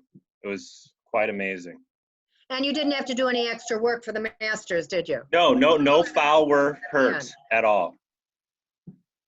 So I wound up doing my master's through a program I learned about through NTL, but it was after I finished. So it was extra work, but I did bank graduate hours and lane placement hours. So when I did get my master's, I wound up in lane 4 from 1 to 4. Cool. So it was awesome. Great. Okay, anybody else? Okay, let's move on. All right, so the candidate profile. So we're going to show this to you in a little bit. Anybody who goes through national board process turns into us as part of the application process a profile. And it's called a professional profile. And there are these 4 components to it. This is what I talked about earlier. It will take you about, we figure, 20 hours to complete. And remember, you're getting 30 ISB hours for being at this webinar tonight, for completing this profile and completing its revisions. So the purpose of the profile is so that we know about you in and out. We know about the strengths and challenges you have in your pedagogy and in your content knowledge. We use that so we can plan what cohort you will be in, who your mentors will be, who the colleagues will be that you work with, and what coaching you need and what professional development you need or your cohort needs. So we use this and we call it our diagnostic. And that's part of why we have such a high success rate, is that we tailor each year's program to the cohort that we have. So just so you know, when we say that you're doing two entries, 2 components one year and 2 the next year, you will be joined next year when you're working on components 2 and 4 with candidates who currently right now are working on 1 and 3. So they'll be halfway done and they'll be joining you for 2 and 4. So you'll have those candidates also to help you in addition to your mentors. And then the following year, when they achieve, they leave us and achieve, you will be with new candidates working on 1 and 3. And that's our cohort model. I know somebody asked, why is it that we have to have our 3 years in our certificate area? National Board itself doesn't care what you've done your 3 years in. You could do 1 in science, 1 in social studies, and you could go for a certificate in math. We, on the other hand, CPS, has you do it all in the same certificate area because we want to set you up for success. The chances of achieving in a new certificate area are very low. And also you become part of a cohort where you work with other colleagues in your same certificate area and you share your expertise with the newer colleagues in your second year from having taught it for 3 years. So that is why for us you need to be 3 years in your certificate area. So we tailor all of our professional development to your particular cohort as well as your particular year and your needs. And that's part of how that $11,000 is spent, because we spend a lot of time with very individual work with you very specifically. So we begin with the profile, and I showed it to you earlier what it looks like when you get back for revision. Either you'll get it back with the track changes or you'll get it back scanned in with someone's handwriting. The first section, there are 4 sections. The first section is just basic information and what we gather to you about your educational background. It's all done online. It's an editable document that Mike has created. He'll answer all of it in the document and send it back to us. Then there are 3 sections that you will attach. The first one, and we're going to go into a little bit more detail and show you examples. The first one is all short responses to narratives. I believe there are 17 narratives, and many of them have 2 parts to it. The first might say, describe how you differentiate instruction to address students who have IEPs in your classroom or are English language learners or have other particular challenges which you will identify. And we tell you, we want you to respond in 250 words. And then the second part of that question might be, what is the impact on student learning based on how you have, based on the differentiation you described in part A, how has that impacted the learning of those students you described? And maybe we give you 150 words for that second part. So all of our questions are very, very deep questions. We're going to ask you about how you do small grouping in your classroom, what individual instruction you have, how you work with parents and community. What does your counseling program look like? Would be one of the ones that Cheryl would ask in that particular profile. So we want you to answer very, very honestly. So if, for example, you don't do summative assessment when we ask that, or you don't do small groupings, or you don't differentiate instruction, or you don't use particular cognitive coaching techniques we ask about. We want you to be honest and tell us that, because that's how we know what professional development you use. This is not an application that if you send it in, we decide whether or not you are in the program. As long as you meet all of the qualifications and you turn this into us and you've answered all of these 4 content area, all of these 4 components, you are in the program. You are choosing us to support you through national board certification. We are not choosing you. So we want you to be very honest. So those are 17 of the narrative short responses. Then there are 6 essays. There's an essay section. And those we give you page limits. We may say, in 2 pages, describe a successful lesson. Tell us what your objectives were. Tell us how you planned for the lesson. Tell us what the kids did. Tell us how they were successful and met the objectives. Tell us how you know that. What evidence do you have? What assessment did you use? And then what would you do differently? What didn't work for you? So it's a longer essay. All of the questions that we are asking you, either the short narrative responses or the longer essays, are to set you up for success so that you know what the next 2 years will be like, what you'll be learning to do and what we're asking you. But also, they are all things that the National Board asks. Can you go back for 1 second to that slide, Mike? Those are all things that National Board asks of you. So we're already setting you up so that you'll leave here knowing what the margins are, what the word count is, and you'll be able to transfer a lot of it into your National Board portfolio. The last of the 4 sections is a content knowledge exam. There will be, and we're going to show you this in a minute, there will be specific questions just for your content area. And we will, and there are 2 questions, and everybody has different ones, and we're going to show you what some of them are in a little bit. Lynn, you can see here it says about basic information. Lynn, yes, Gloria. You said a content knowledge exam. It's not an exam. My mistake. You're right. Content knowledge exam is component 1. Thank you for correcting me. It's a content knowledge section where you will tell us what you know about 2 topics in your content area that we ask you about. Thank you for correcting me. So we tell you here, be careful to follow the directions. We tell you basic information. All of what you see right here is going to be in the directions you're going to get tomorrow. And you see at the bottom, the profile is due to us by 11:59 on June 13th. Okay? We do not give extensions. Okay, now we're ready, I think, to look at the profile.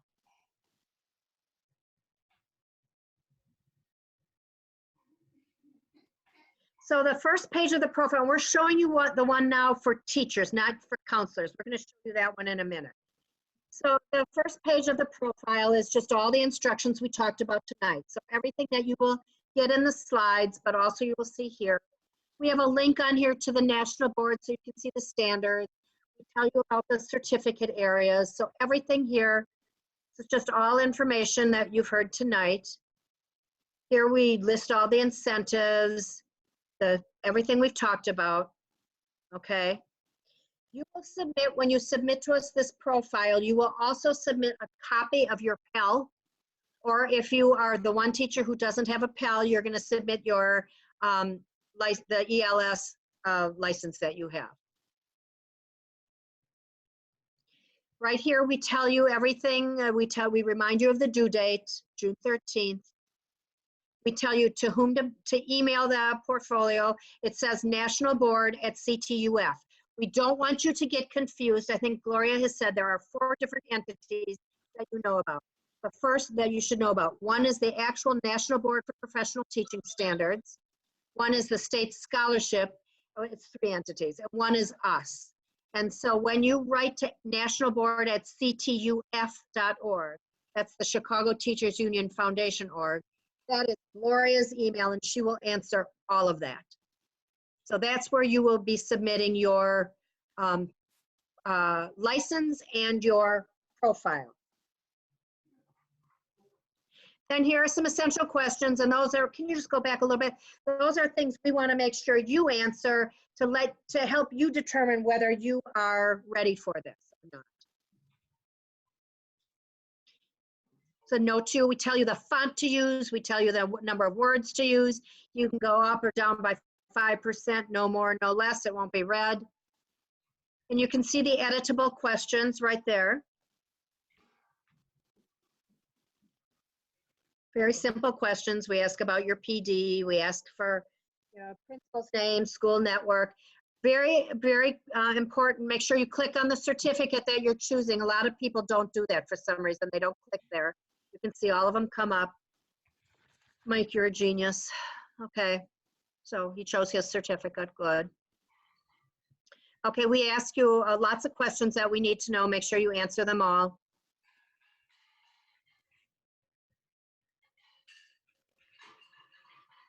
Okay, so those are the easy pages. That's the basic. This is the basic part. Okay, now come the directions for the narrative, the short responses.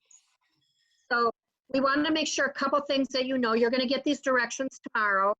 This profile is about you. We want to make sure you write first person active voice. Everything is I, me, me, me, me.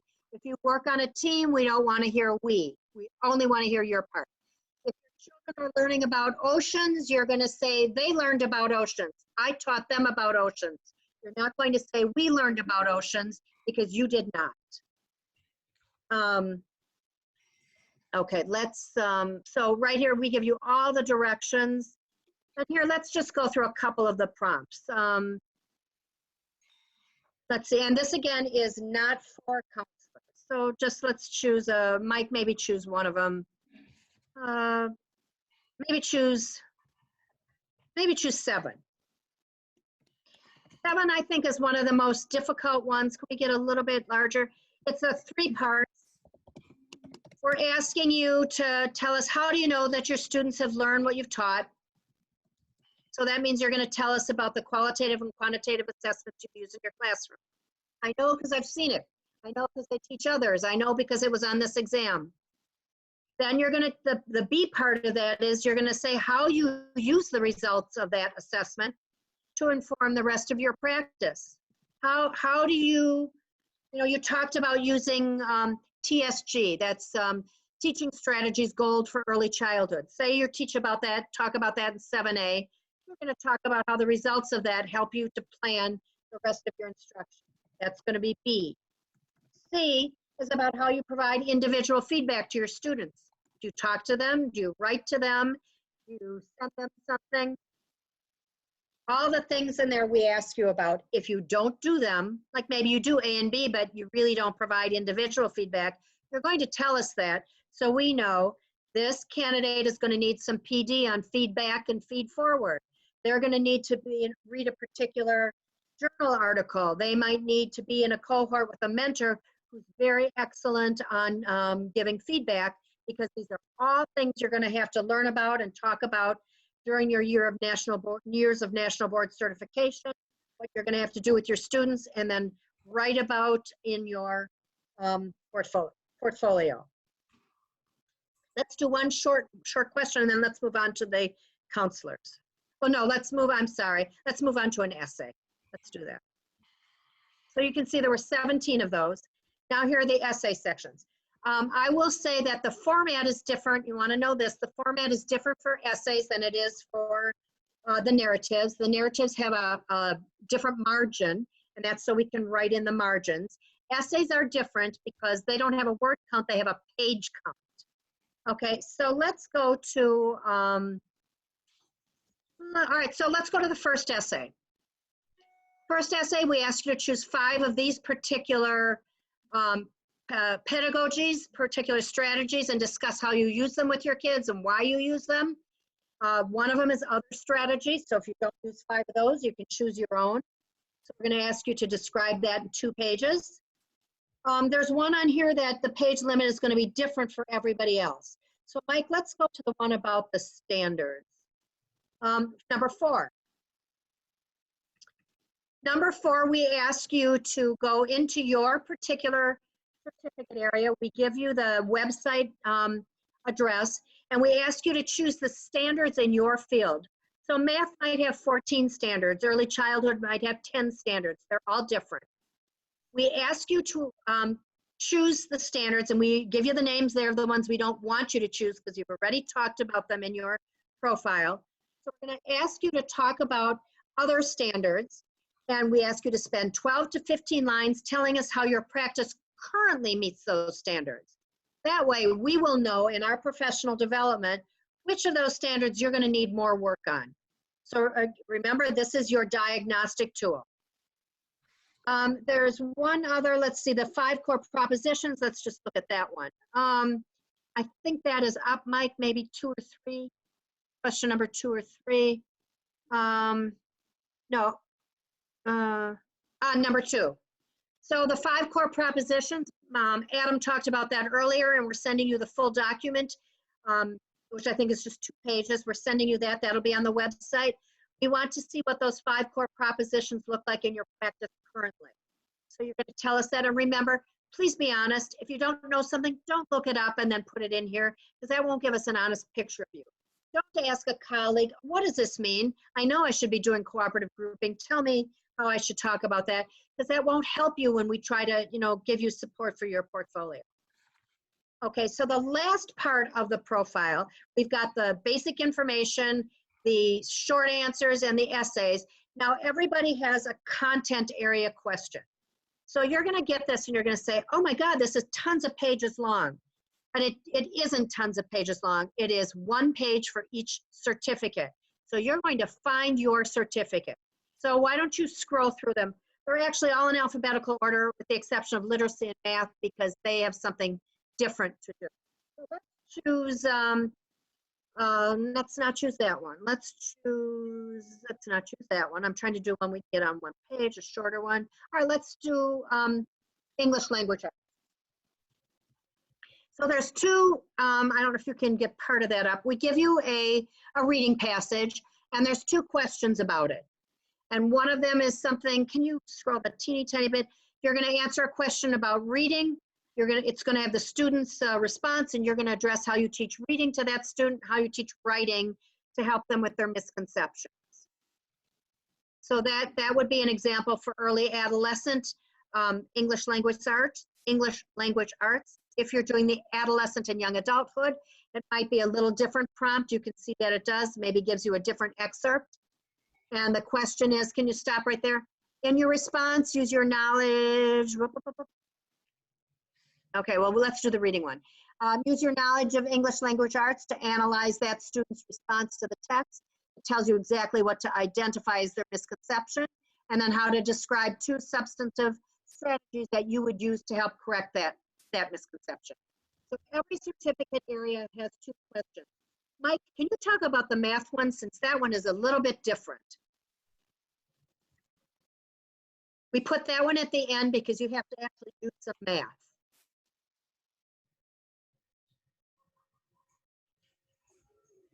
So you see how he's scrolling through? You're going to look for the page that's yours.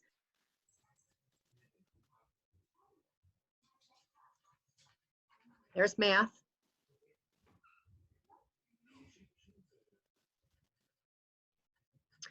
Yeah, all of them are on their own page, so it'll be easy to find. So can you talk a little bit about why math is different? Oh, math is math.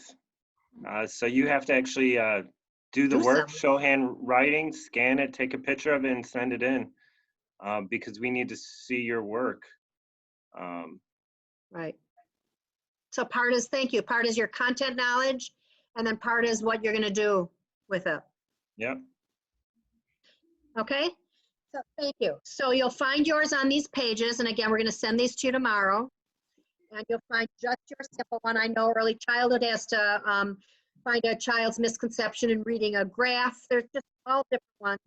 Yeah, can Cheryl point out how counseling is just a bit different? Yes, let's move on to the school counseling profile. Cheryl, why don't you talk a little bit about how this one is a little different in what they ask?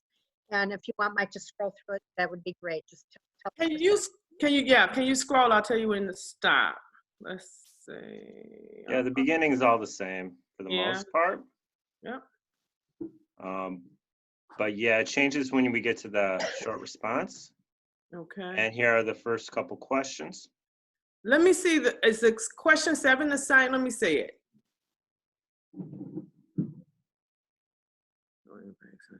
No, that's not the one I was looking for. I bet I know which one you're looking for. The counseling at school, there's counseling program. That's one you talked about last time. I can't see it. That might be an essay. Yeah, it probably is. Here are the essays. So let's just hone in on one of these and we can talk about what is wanted here, because then we're gonna open it up for some questions from Gloria. Oh, Cheryl, talk about number 3. Okay. This one, all of us have that. Okay, yeah, I remember this one. So for counselors, again, there are a lot of hot topics. The one that I can remember a candidate talked about was the bathroom, the issue with the bathroom for students who have changed their sex. So when you answer the question, you know, you have to think about both sides of the topic, basically, but that is definitely a hot topic, one of the hot topics in counseling. The same-sex bathrooms, who can use them, what should they do about them, and how can the school support those students? So what's great about this question is everybody has this. We ask you to choose a controversial issue that has 2 discrete sides in your certificate area. We want you to first tell what the issue is and then tell what research or the experts say about both sides, so we don't know what your beliefs are. And then it's only in the 3rd paragraph where you tell us what your belief is and why you've chosen that side. And the purpose of this is so that we know that you know about your field, but also it's to help us determine your writing style. There are 3 kinds of writing that you have to do for National Board, which are very different from the writing that you do now. There's analytical, reflective, and descriptive.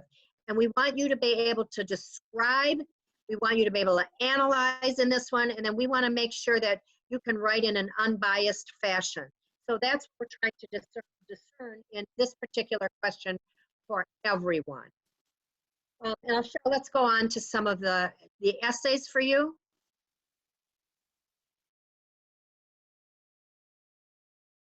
I have to say them. I mean, I'm sorry, too, right. Let's see if there was that one about the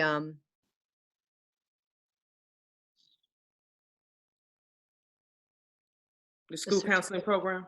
Yes. Well, okay. It's in there. You might want to just review it.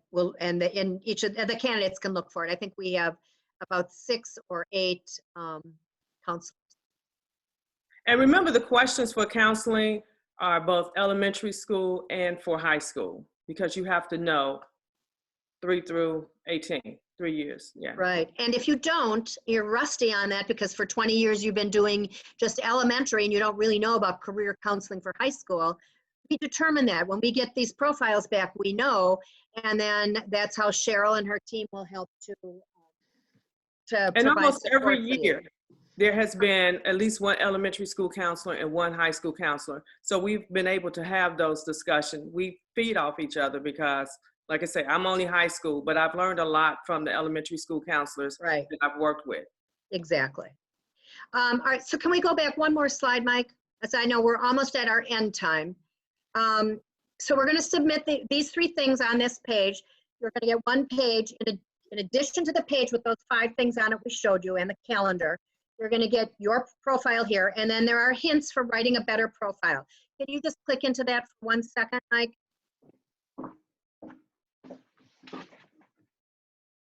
This will tell you common errors, and it will also tell you tips. So you're going to have that as well. Okay, just answer the questions, don't answer what's not asked of you. So you're going to have that document as well. Okay, can you go back a slide? I think I missed one thing. Can you go back one more? No, nope, I'm sorry. Go forward. My bad, we did this. Lynn? Yes?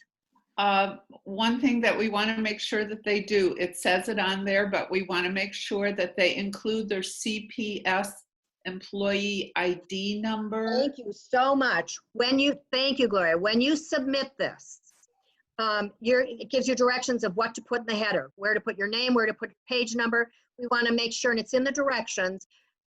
It will be in the directions on both of the profiles to make sure you put your CPS ID number. Okay. On the front pages, it's going to ask for your Pell and your IEIN, but in the actual profile, we want your CPS candidate ID number also. And that's because you are vetted by CPS to make sure that you are entitled to, that you qualify to be in the program. Okay, next slide. Cynthia, anything you want to say about this? Because I know these were some issues that helped you to decide, because you went through this with all kinds of health issues and everything. Exactly. And I mean, you know, I know I talked a little bit about it previously on one of the other slides, but when you're considering if this is for you, just really keep in mind that there are a couple things. One, trust the process. There's support there for you. You know, everyone is there to support you, but you do have to consider your responsibilities as well. It was a lot. I didn't think that, there were times where I didn't think that I was going to make it through this process. And I just really appreciated the support that I had through the program. And I was really nurtured through the program. Definitely keep in mind too that there are a lot of benefits to NTL. I know for me personally, I fell back in love with teaching. My classroom just was transformed. People that came in to observe or work with my students, they were surprised at how they were able to just take over conversations and just facilitate their own small groups. So, you know, keep those things in mind. Of course, you definitely have to consider the points that are up there. If your teaching assignment is going to change, that could be tricky or challenging. You know, it helps to have that consistency, and it's a very difficult process. So it's kind of challenging to have something new added to that. You definitely have to be able to examine and reflect on your teaching. But again, this process will make you a better teacher for that. And you have to keep in mind, yes, you will be critiqued. At first, when we had to share the videos, I was just mortified at some of my first videos, but I ended up doing really well with my C3 video thanks to the support that I had, and actually had that used to help support other candidates. So don't be... Did you have to have a thick skin to take a lot of the critique? Oh yes, there were lots of tears. You had to have some thick skin, but there were lots of tears. There were, in the end, they became tears of joy. And even if you don't necessarily feel that you have that thick skin, you will get it. Your skin will get thick by the time this process. Yes, it is hard when you bring a video in that you think is really fabulous, or you turn your first entry into your mentor that you think, oh, this is so great. I'll only need to do like a little few nips and tucks and it'll be ready to submit. And you get back 14 pages of critique, or you have your mentors, tell you, well, this video may be about 4 or 5 away from the one you're going to actually choose. It's tough, but it's a gift. It is, and I know real quick, I just have to say this, my second to last video, I thought it was perfect. I was ready to go, and my mentor said, nope, hold up, we're gonna tweak a few things, and I literally just cried. But my next video was the video that we got, and I scored really well on it, so yeah. Thank you, Cynthia, thank you so much. So we can move on. So people ask, and I think we've done this before, is this for me? Well, take a look at this page. You determine. So it's this percentage because of the mentoring and the support you get, but it's really because of all that you put into it. So we want to make sure you know you can put into it, because we don't want anybody to have to pay back. We don't want people to drop out. We want to be support agents for you. So we want to show you, before we do that, very, very important. So you're going to be getting this slide tomorrow, but this is the link to apply for the state scholarship. I would suggest right now, if you have your phone handy, take a picture of this link or write it down, because remember, this is where you have to apply for the subsidy. Mike, you changed it. That was so sweet of you. We had it scheduled for May 20th, and the state let us know that they're extending it another day because we said they needed another day to think about it. You know, we know this is a lot to take in. You're going to look over that profile. You're going to think about the time. I know you've been thinking about it for a while, but some people here just are kind of new to the process, and you know, to make this huge commitment, they really have to, you know, think, can I do this? But that is the link that you go to apply for the scholarship. We want you to do it by the 21st. Now, remember, this is only if you're a new candidate. If you've gone through before and the subsidy has been paid for you, you will not get it again, okay? And then at the bottom here, it says that NTL, that's us, we're the third entity, that will direct you when to register with the actual national board and pay your $75. But we just heard today that that will be June 2nd. I think I alluded to that earlier. So we're going to send you an email. Once you're on the subsidy list and you've got the subsidy and you have written to Gloria, because you've written to national board at ctuf.org, all in the directions, and we're going to show you again at the end. You've written us and say, yes, I'm in. I'm going to do this profile. I'm going to sign up for the, you know, the subsidy. I'm in. I'm on board. Then we're going to say to you, please go, and she's going to give you the website again. Please go to the National Board for Professional Teaching Standards, register for components 2 and 4, pay your $75, send us a copy of your confirmation, and then go about working on your profile, which we will get from you on the 13th of June. And then we will let you know about some institutes that we're planning at this moment. But then, Michelle, we just heard that Summer Institute might interfere with that. I mean, summer school now, that certain things had been canceled, but now am I hearing that they are going to go into August? Michelle? Yes, Okay. that's what it's looking like. So we'll work it out. We'll work it out. We'll figure it out. Don't worry, but don't schedule anything else during that time, because CPS again would verify and vet that you're actually teaching summer school during those times. Otherwise, you know, they won't make an exception for summer institute. All right, so we hope everybody's copied this down for the subsidy. Those that have not applied, I think about 3 or 4 of you did in advance. So keep this, and then you're going to decide. And we're going to show you just a brief video before we're done here, and then we'll be perfect for timing. So let me tell you a little bit about this. So you think that right now is the most challenging time in your teaching, and I would agree. That it couldn't be more challenging than if you were actually going through candidacy right now and you didn't have your videos selected before school was cut off, and you had to actually videotape virtually during the pandemic and send that to national board. I can't think of anything that would be more difficult, and yet every one of our candidates have done it, except for one who got a medical extension. But this teacher right here, why I want to show this video is, this was done in 2012. Some of you weren't even teaching here then, but it was during a teacher strike. It's during the time when CPS closed 50 schools. And I want you to hear what this teacher went through. I want you to listen very carefully for how she taught, she teaches early childhood special ed, how she taught a child before national board, what she was able to explain about his learning and a particular thing that he does, and what she was able to explain after she went through national board. And then you'll determine whether you can do this with the support of the CTU CPS program and whether this is for you. Okay, Mike?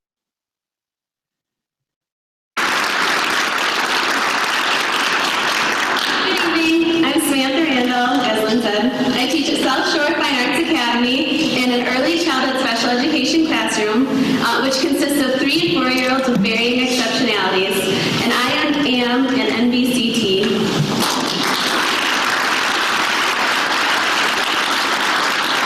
Last year was hectic for me. It was my 6th year teaching at Fermi Elementary School, and it began with the teacher strike, as it did for all of us.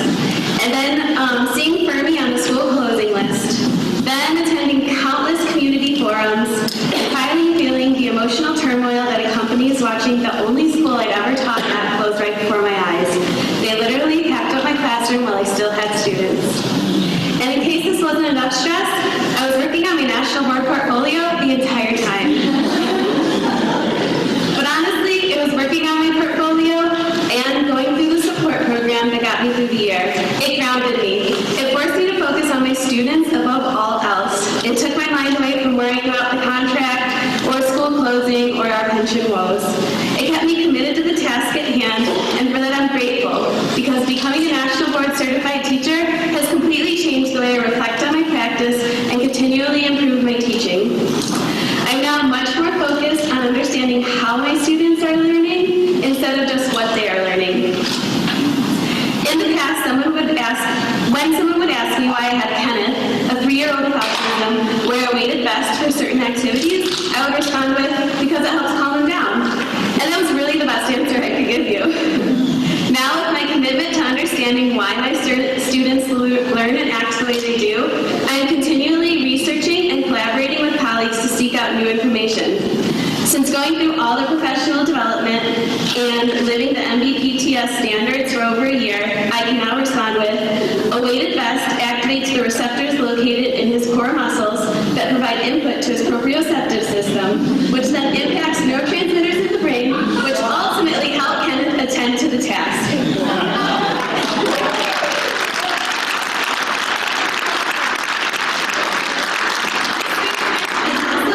Having a better understanding of the sensory processing issues and how to help my students overcome them. And if you've ever had a student with sensory processing deficits, you know how detrimental they are to their learning and the learning of everyone else in the classroom. As a direct result of my commitment to following the National Board's 5 core propositions, my students have made tremendous growth in this area and in many other areas. Although this growth can't be measured by any standardized test or district assessment,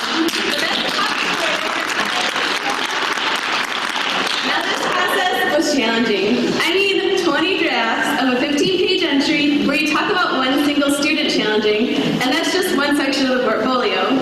The most I ever had to write about one single student before was an IEP, and that's mostly fill in the blank. Earning my master's degree in special education and autism wasn't even this difficult. But this process has opened my eyes to just how complex and unique each of my 3-year-olds are, and how important and beneficial it is to tailor my instructional decisions to some aspect of what I know about them, particularly their interests, strengths, talents, and needs. It's a much more purposeful way of teaching, and their growth tells me it's working. I met so many wonderful teachers through my National Board Support Program who are equally passionate about educating their students that it was worth the challenging work. I might not miss the countless hours of writing new drafts of my portfolio, but I do miss our in-depth. Okay, so we hope that that excited you. That was exciting, more than those pictures just now. Okay, so we want to make sure that you take a look here. Take a picture, a screenshot of this if you want, or with your phone, or write it down. So at the bottom of this, we say you must apply for the subsidy by tomorrow, but that was extended a day, so it is by May 21st.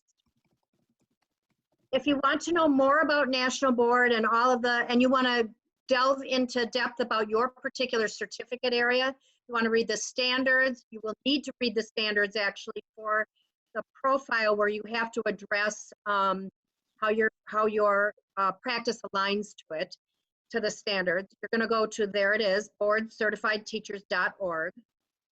And also in there, it will give you the, you can read the directions exactly for what is required of you for components 1, 2, 3, and 4. And then there again is the link to the $1,900 state subsidy. We want you to have that. And I want to make sure that you're all clear. We're at the end of our webinar, but I want to make sure that you know that you're going to be getting 30 PD hours if you've been through the webinar. If you submit the profile, read everything we send you tomorrow, and then you do the revisions for the profile. So if you have any questions after this meeting, there's my email address up there, but all of you have it. And Gloria's email, and I gave that to you before also, but take a picture of this screen, or you'll have it. We're sending this to you tomorrow. And again, the website right down there lists the website, but it won't be updated with the this particular webinar until tomorrow. We have to, right, Mike? It's going to take a while to get so that you can listen to the full webinar. It'll be sometime tomorrow, right? When that'll be on the website? As fast as it can possibly happen. Okay, well, thank you. And then Lynn, Gloria, can you talk to me about whatever it is you want to talk to me about, but also what questions have come through that we need to answer? questions have been pretty much answered. We answered 95 questions, which I think is pretty good. I do want to say that that 30 hours does not happen until the candidates actually start with Summer Institute. Right. So Thank please you. don't think that. Thank you. We will give you the certificate, the verification of the 30 hours on the first day of Summer Institute, or what would be the first day of Summer. Right. So thank you. Somebody just wrote and said, so can we can find the profile document tomorrow and get started. Yes, you can get started tomorrow. Several people wrote about lane placement and classes. They're separate, they're different. If you're just doing lane placement, you don't have to pay anything for classes. Wait. Not exactly. You pay $50 5 times for lane placement, but you do not have to pay for both. Right. So otherwise, I've answered all the questions. Thank you for sending your questions, and good luck to everybody. I look forward to getting your profiles. And you've got both of our email addresses, so if the questions weren't answered to your satisfaction, I see a few coming on my email. If you need more clarification, please do that. Don't call us, because remember, we don't have access. Well, we do have access to that email, to that phone call. But if you need us to call you, put it in your email and we will call you back. That works easier. So if there's any last minute questions, send them. And remember, we didn't want them in the chat room, so there won't be answered there. But what we are doing is right now, before you sign out, we want to make sure that you sign in again in the chat room so that we know you were here for the whole webinar. So do that. And if there is anything else we need to know, I guess quickly put it in the Q&A for Gloria, or send it to me in my email and I will answer you tomorrow. If you know for sure you're going to do this, make sure you sign on. You go to the website that we gave you for the state, and still up there. It's called the National Board Resource Center, NBRIC, and register. Make sure you register for District 299. Some people have registered for Carbondale because it's right next to Chicago, and somehow their mouse slipped.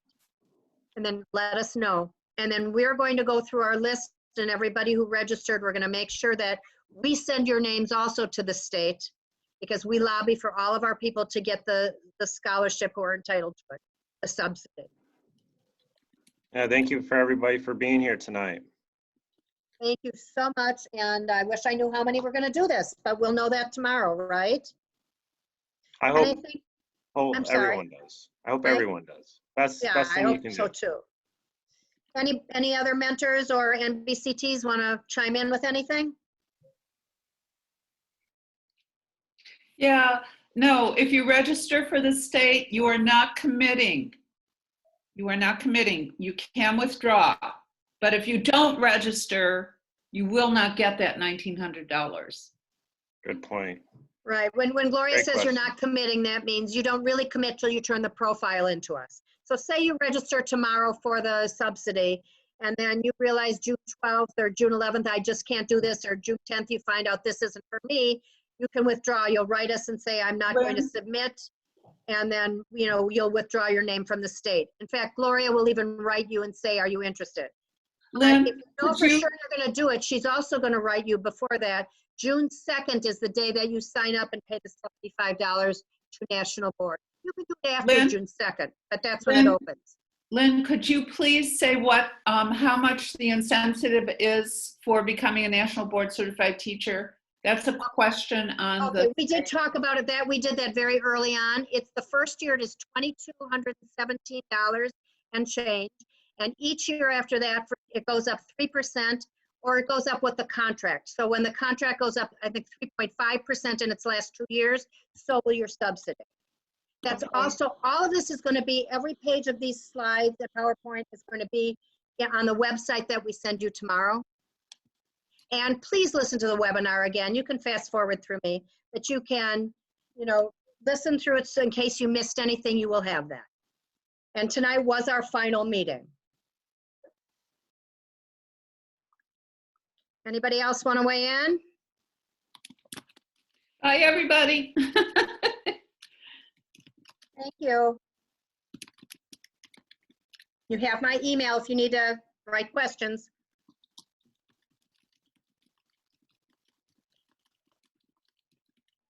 Bye. I'm going to stay until everyone signs off. Take care, everybody. Thank you. Bye, Mike. Bye, everybody. Ian, you want to be in the webinar? Yes, let's put little Ian in. We saw Iron. Let's see Ian. Come on, bro. I had better luck with my cats. Here, this is who I have luck with. 3 kids. Come here. No? All right. Take care, everybody. Bye, all. Have a good night. Thank you. Have a good one. Thank you. And Mike, you'll be sending us the chat room so we know? Sending to Gloria and me? Yes. Thank you.